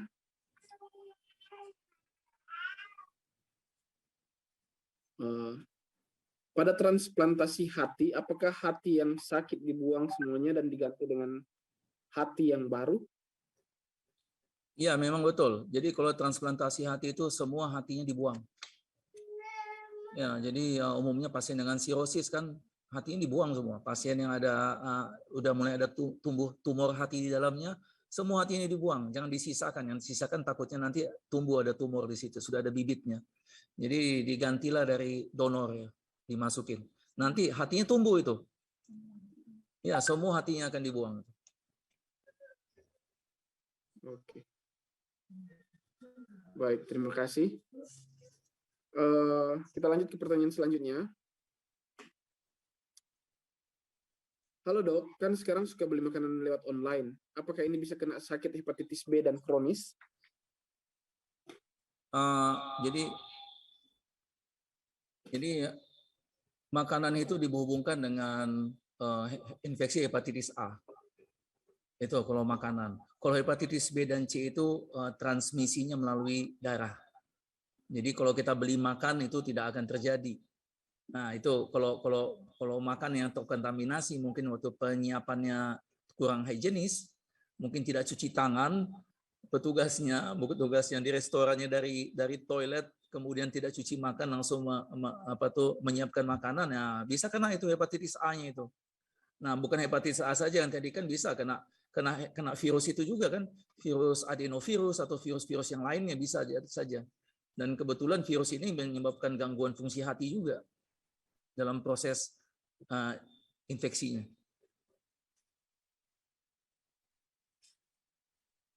Baik, terima kasih. Kita lanjut ke pertanyaan selanjutnya. Tapi mungkin sekali lagi saya buka untuk kesempatan bertanya secara langsung. Karena pertanyaan bertambah, tapi mungkin masih banyak orang yang masih belum. Atau ada ingin yang bertanya secara langsung, kami persilahkan. Boleh mengaktifkan kamera dan audio.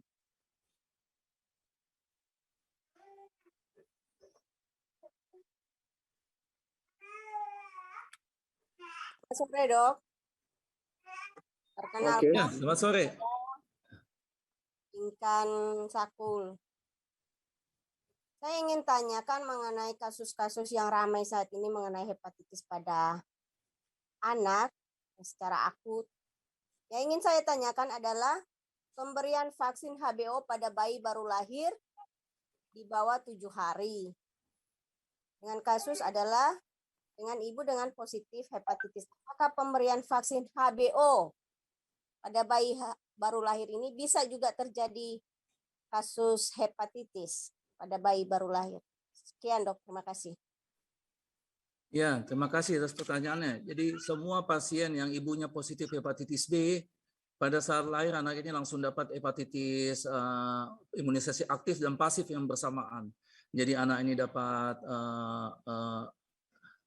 imunisasi untuk hepatitis aktifnya dan juga dapat imunoglobulin ya, imunoglobulin B untuk imunisasi pasifnya. Tujuannya supaya anak ini nantinya terhindar dari penyakit sirosis kan, sirosis dan kanker hati begitu dia tumbuh besar ya. Ya, terima kasih Bu.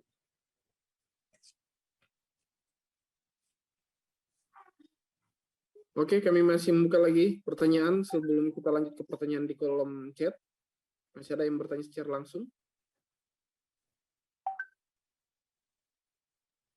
Kalau belum ada, kita lanjut.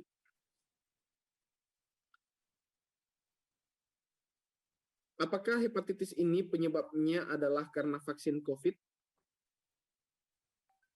Apa ada hubungan, Dok, hepatitis akut ini misterius dengan pemberian vaksin COVID? Ya, jadi pada saat laporan yang datang dari Inggris itu bahwa di sana paling banyak terjadi infeksi hepatitis akut oleh adenovirus, semua dunia langsung pikirkan pasti oleh karena vaksin. Karena kan Inggris membuat AstraZeneca. Dia perusahaan AstraZeneca Inggris itu membuat vaksin, ya vaksin AstraZeneca itu kan. Nah, mereka dapat jadi DNA dari virus itu. Jadi virus adeno ini DNA dia bukan RNA. Kalau COVID itu RNA. Jadi mereka mengambil DNA daripada virus adeno ini untuk dibuat vaksinnya. Jadi yang disuntikkan ke tubuh kita itu ada namanya DNA vaksin dari virus adeno. Jadi dikembangbiakkan di virus adenovirus ini. Tetapi ternyata semua itu sudah disingkirkan oleh karena anak-anak yang dapat gejala ini hepatitis akut ini, anak-anak usia beberapa bulan sampai kebanyakan anak-anak di bawah 5 tahun. Nah, anak-anak ini kan tidak dapat vaksin umumnya. Nah, jadi sudah bisa disingkirkan bahwa vaksin ini penyebab. Nah, mereka sudah singkirkan di sana. Udah statement pemerintahnya menyebutkan bahwa tidak ada hubungannya antara vaksin AstraZeneca itu dengan hepatitis akut pada anak ini saat ini. Muncul pertanyaan, Dok, bagaimana dengan ibu-ibu yang menyusui kemudian divaksin? Kan anak-anak yang kecil pasti mungkin menyusui dari ibu, apa ada hubungannya? Jadi yang ibu-ibu ini vaksin itu kan kekebalannya untuk ibunya. Jadi lebih kepada untuk pelindungan daripada ibu ya, secara tidak langsung juga perlindungan kepada bayinya. Ya, setelah divaksin ini. Jadi nggak ada hubungan pemberian vaksin kepada ibu dan anak yang menderita hepatitis akut misterius ya? Oh tidak, ya tidak ada hubungannya. Oke. Oke, kita lanjut pertanyaan selanjutnya. Dok, bagaimana mengatasi fatty liver?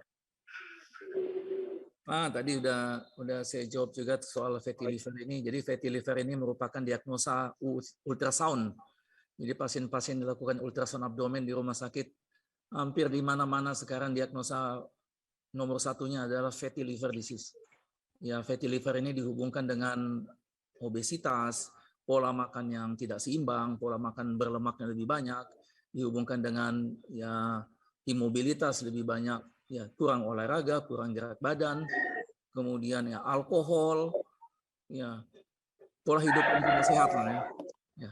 Oleh karena itu lakukanlah pola hidup sehat untuk menghilangkan penyakit fatty liver disease ini. Oke. Terima kasih, Dok. Kita lanjut ke pertanyaan selanjutnya. Kita selesaikan pertanyaan di kolom chat, kemudian kita buka kembali pertanyaan secara langsung.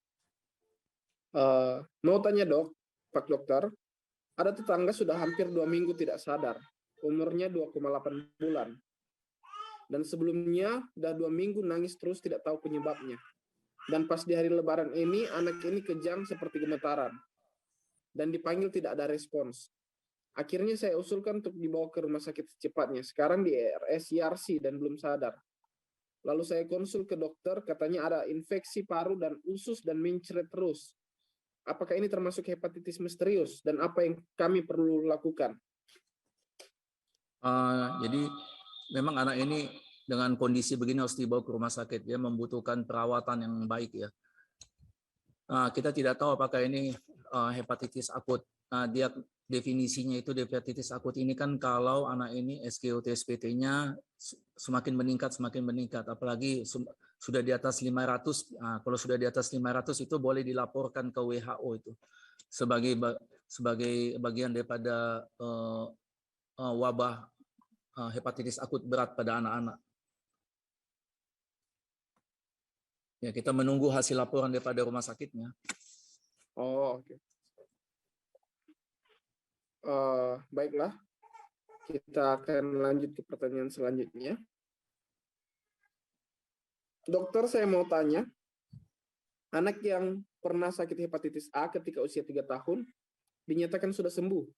Yang ingin saya tanyakan adalah apakah hepatitis A itu bisa kembali lagi saat dia usia dewasa nanti? Mengingat dulu suami saya juga pernah kena hepatitis saat mudanya dan dinyatakan sembuh juga. Terima kasih, dokter. Ya, jadi A itu berbeda dengan hepatitis B dan C. Kalau hepatitis A tidak akan berlanjut ke kronik. Jadi hanya sampai akut kemudian sembuh, selesai. Nah, kemudian tubuhnya sudah membuat antibodi, kemudian ya jadi imun sistemnya sudah lebih mengenal tubuh ini, mengenal virus ini. Sudah pernah terinfeksi dengan hepatitis A sebelumnya. Jadi kalaupun misalkan terulang ya. Jadi terkena paparan yang berulang-ulang, bisa aja kena lagi hepatitis A, tapi gejalanya sudah tidak terlalu berat. Oleh karena imun sistem sudah mengenalnya, karena sudah pernah terinfeksi sebelumnya. Nah, begitu juga pada dewasa, ya, dewasa yang terinfeksi hepatitis A ini sama. Pokoknya hepatitis A pada dewasa dan anak sembuh ya. Hampir semua sembuh. Kecuali ada satu pernah kasus dulu saya dapati, satu-satunya pasien hepatitis A yang meninggal. Fulminan. Jadi ternyata kita nggak tahu ada reaksi yang berlebihan pada tubuhnya. Terjadilah fulminan hepatitis dalam waktu 2-3 minggu yang meninggal. Selebihnya jarang sekali pasien itu meninggal. Hampir tidak kita dapatkan pasien hepatitis A yang meninggal. Oke. Baik, kita lanjut ke pertanyaan selanjutnya. Apakah temulawak bisa mengobati hepatitis?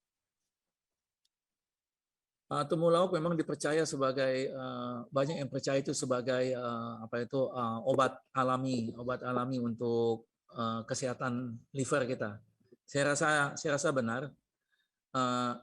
Saat ini yang mampu memproduksi yang bisa mengisolasikan zat aktif dari temulawak dan digunakan dalam bentuk injeksi adalah Jepang. Jadi ada Jepang ada produksi zat aktif dari temulawak yang apabila diberikan ke pasien itu SGOT SPT bisa turun itu. Nah, itu ada kemajuan daripada beberapa itu perusahaan-perusahaan besar farmasi yang bergerak di bidang itu penelitian. Ya. Apakah itu bisa dipakai untuk semua jenis hepatitis, Dok? Paling tidak dia membantu mengurangi paling tidak membantu mengurangi proses peradangan di hati lah ya. Pemberian itu kan jadi efeknya anti radang, antioksidan pada liver, paling tidak peradangannya bisa lebih reda.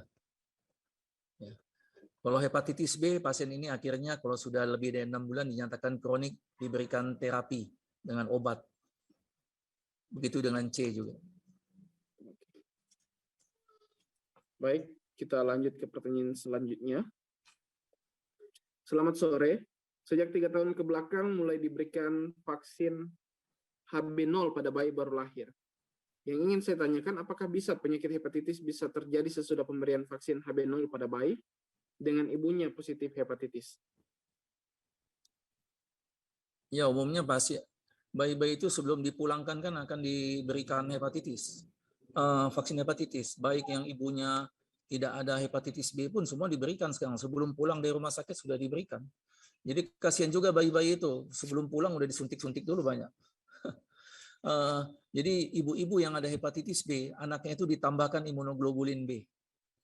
Jadi diberikan untuk istilahnya untuk membersihkan virus yang sudah masuk ke dalam tubuh bayi. Selain 3 dosis itu kan ada kan tambahan 3 dosis hepatitis yang diberikan. Ya. Oke. Ini pertanyaan lanjutan mungkin. Nah, bagaimana dengan anak-anak yang tidak divaksin dengan HB0, dengan vaksin hepatitis pada waktu bayi? Apakah lebih rentan untuk kena atau gimana? Ada juga bisa saja lebih rentan. Jadi kan tadi saya katakan bahwa tujuan pemberian vaksin hepatitis B, vaksin pada anak-anak itu kan untuk mencegah anak-anak ini mendapatkan hepatitis kronik B, ya kan? Hepatitis kronik B yang bisa saja didapatkan dari orang tua mereka yang ada kebetulan misalnya ada hepatitis B-nya. Itulah tujuan kita mencegah hal itu terjadi pada anak-anak ini. Nah, bagaimana anak-anak yang tidak diberikan hepatitis B? Oh, banyak sekali. Saya rasa yang namanya hepatitis B itu vaksin itu pada bayi-bayi yang lahir di kota saja itu. Banyak yang bayi-bayi yang dilahirkan di desa, di bidan itu tidak ada diberikan vaksin hepatitis B. Nah, mungkin dalam perjalanan waktu nanti kalau sudah besar akhirnya sudah mulai masuk kerja, dilakukan medical check up. Nah, disitulah didapatkan rupanya belum ada imunitasnya terhadap hepatitis B. Nanti disarankan kalau mau divaksin 3 kali gitu. Apalagi wanita-wanita muda kan yang mau rencana hamil, menikah itu. Kita anjurkan itu. Oke, baik. Selanjutnya kita masuk ke pertanyaan selanjutnya. Kalau sakit liver, konsultasi ke spesialis apa? Apa hanya ke internis saja? Jadi internis itu ada lagi subspecialty-nya. Jadi subspecialty itu gastroenterologi dan hepatologi. Jadi kebetulan saya subspecialty saya adalah gastroenterologi dan hepatologi. Makanya di rumah sakit, apalagi sekarang sedang dikabarkan wabah ini, hepatitis akut yang misterius ini. Jadi sekarang semua pasien-pasien dengan gangguan hepatitis SGOT-SPT meningkat semua sudah pada minta konsul. Makanya sekarang akhirnya ternyata mulai repot saya di sini. Ada yang minta dilihat secepatnya karena saking paniknya minta dilihat secepatnya. Waduh.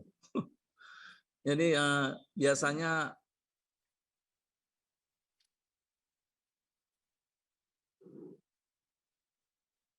para penyakit dalam internis mereka mengkonsulkan ke hepatologis. Ya. Oke. Kita lanjut. Apakah bila liver terganggu akan mempengaruhi jumlah eritrosit? HB saya hanya 5,7. Apa yang menjadi penyebab HB turun ya, Dok? Apakah karena ada miom di perut saya yang mempengaruhi jumlah HB ya, Dok? Jadi tubuh itu tidak mempengaruhi jumlah eritrosit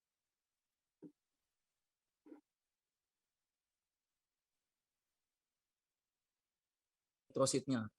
Jadi yang namanya yang membantu produksi daripada sel darah merah itu diproduksi oleh ginjal. Jadi kalau Anda ada gangguan ginjal, harapkan HB-nya akan turun. Tapi kalau ada gangguan hati, biasanya HB tidak akan turun. Yang turun hanya trombosit. Miom, ya kemungkinan miom itu juga penyebab daripada ini kan. Jadi pasien-pasien ada miom itu, apalagi adenomioma itu kan. Kalau mens itu kan sakit dan banyak kan mensnya ya.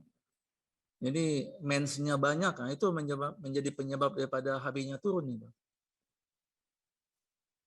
Nah, kalau gitu harus konsultasi ke dokter kandungan lah. Oke, baik.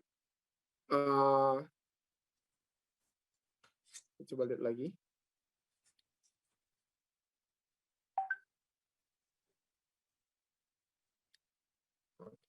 Jadi pertanyaan di kolom chat sudah selesai.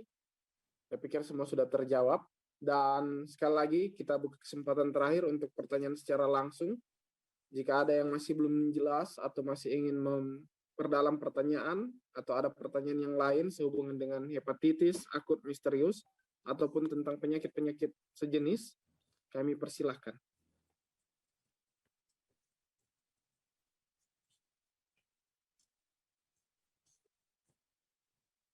Oke. Saya mau tanya, Pak. Silakan. Ya, ini Pak, yang terkait tadi yang anak kecil yang umur 2,8 tahun tadi, saya belum tahu apakah sudah diperiksa SGOT-nya. Saya belum ada laporan dari dokternya. Apakah kami perlu bertanya gitu Pak? Karena yang ngurus anak ini adalah neneknya, jadi kurang memahami. Jadi saya yang turun tangan untuk bawa ke rumah sakit dan memberikan saya yang bawa ke rumah sakit dan saya sampaikan ke dokternya tolong diperiksa karena banyak sekarang ini penyakit hepatitis misterius. Saya bilang iya kami dalam penelitian Bu katanya, tapi belum ada laporan yang diperiksa, katanya jantungnya bagus, paru-parunya yang infeksi sama usus. Dan yang tadi Bapak Dokter SGOT-nya belum ada laporan. Apakah perlu diperiksa? Kami suruh ke dokternya supaya diperiksa SGOT-nya gitu Pak? Biasanya itu sudah paket awal saat masuk rumah sakit SGOT SPD akan diikutkan diperiksakan. Oh gitu ya, Pak. Artinya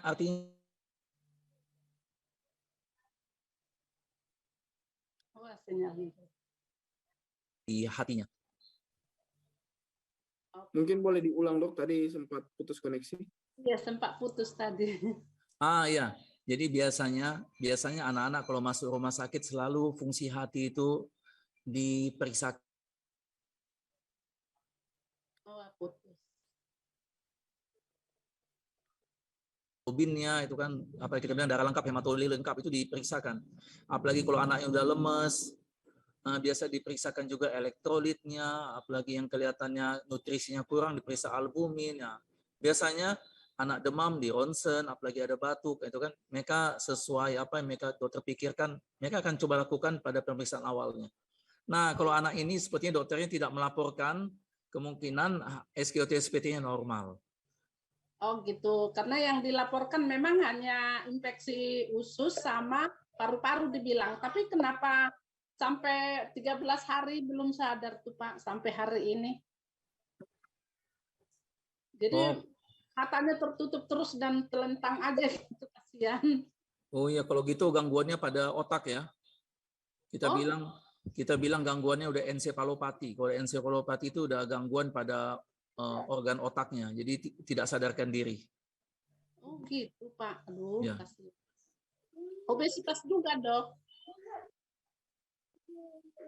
Lalu gendut, jadi mungkin pengaruh juga ya dokter ya.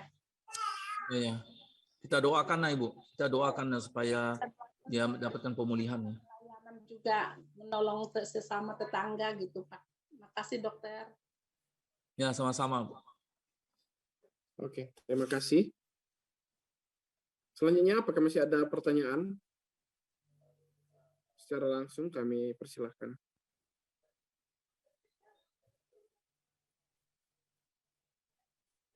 Jika sudah tidak ada, Baiklah, kita akan melakukan sesi foto bersama dulu sebelum kita akan mendengarkan closing statement dari Dr. Epistel. Dr. Simatupang. Dr. Epistel Simatupang. Mungkin host bisa pimpin dalam foto bersama sebelum Dr. Epistel melakukan closing statement. Ya, oke. Baik, pada saat ini kita akan ambil gambar bersama. Silakan untuk mengaktifkan kamera dan kita akan ambil gambar bersama.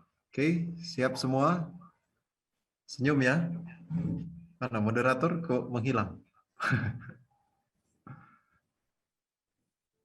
Oke. Ya, siap. Senyum. 1, 2, 3. Oke. Ulangi ya. Semuanya bilang hepatitis. Siap. 1, 2, hepatitis. Hepatitis.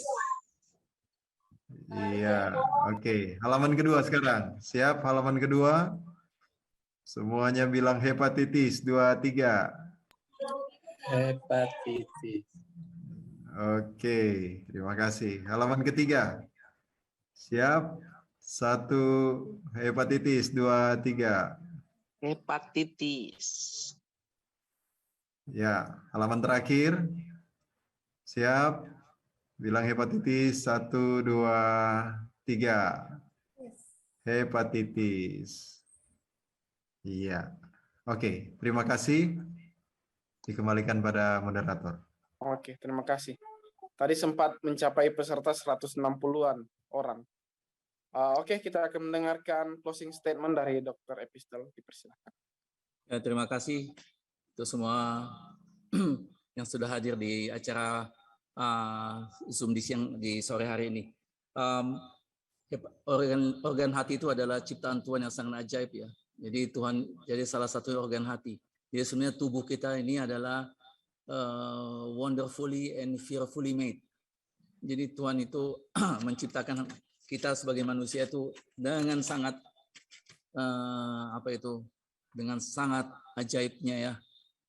Jadi kita adalah organ yang ajaib yang sedang berjalan, yang sedang hidup. Ya, mari kita jaga kesehatan hati kita ya.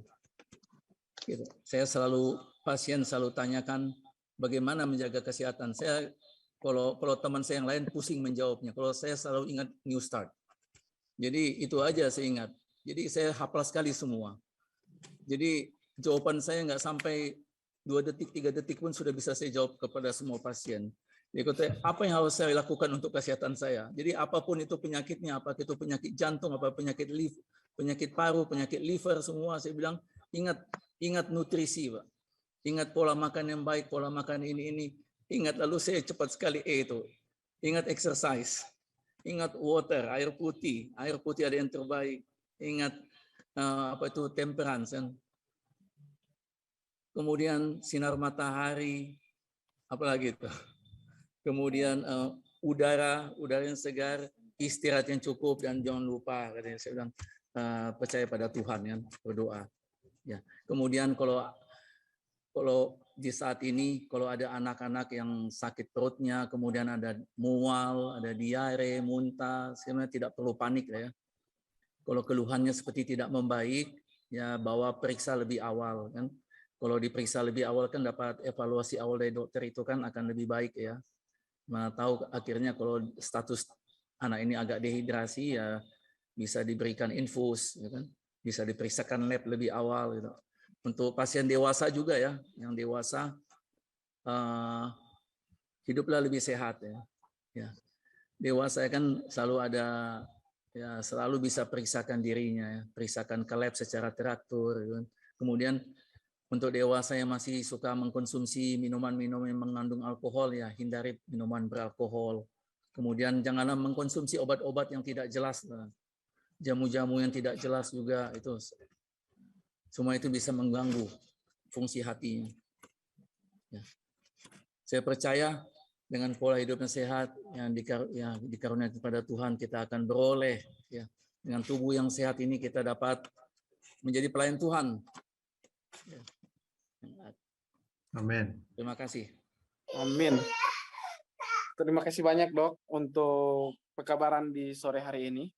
Dan saat ini kita akan tutup webinar kita.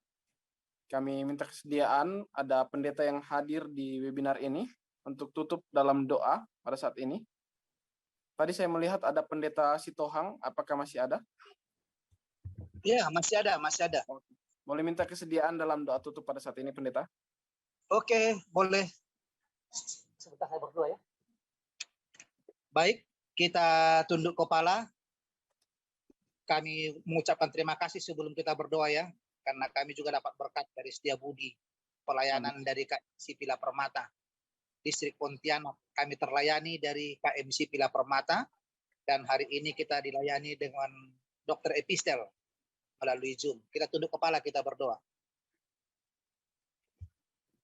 Terpujilah Engkau Tuhan, pada sore hari ini kami mengucap syukur untuk segala sesuatu yang istimewa yang Tuhan berikan kepada kami di sepanjang hari Sabat ini. Teristimewa pada sore hari ini kami dapat belajar melalui kesehatan yang disampaikan oleh hamba Tuhan Dr. Epistel kepada kami, agar kami lebih menjaga akan pola hidup kami dapat menggantungkan hidup kami kepada standar hidup Allah. Biarlah kiranya masing-masing kami pada sore hari ini yang mendengarkan seminar, biarlah kami merasa terberkati. Kami dapat belajar untuk mereview ulang akan hidup kami, untuk dapat mensyukuri akan berkat dan kesempatan pada hari ini melalui seminar yang kami dapatkan. Hamba Tuhan Dr. Epistel sebagai narasumber yang sudah membagikan akan seminar kesehatan, berikan hikmat akal budi dari surga, dan dimampukan untuk menjadi berkat bagi kami umat-umat Tuhan yang rindu ingin mendengarkan akan kesehatan ini. Jikalau kami terpisah melalui aplikasi Zoom, biarlah kiranya masing-masing kami diberkati. Teristimewa dalam sisa akan hari Sabat ini. Biarlah kami senantiasa dapat merasakan penyertaan Tuhan dalam hidup kami. Di jemaat masing-masing kami, di rumah tangga masing-masing kami. Terima kasih Tuhan untuk segala kebaikan dan kemurahan. Ampuni dosa pelanggaran kami, dalam nama Yesus kami berdoa. Amin.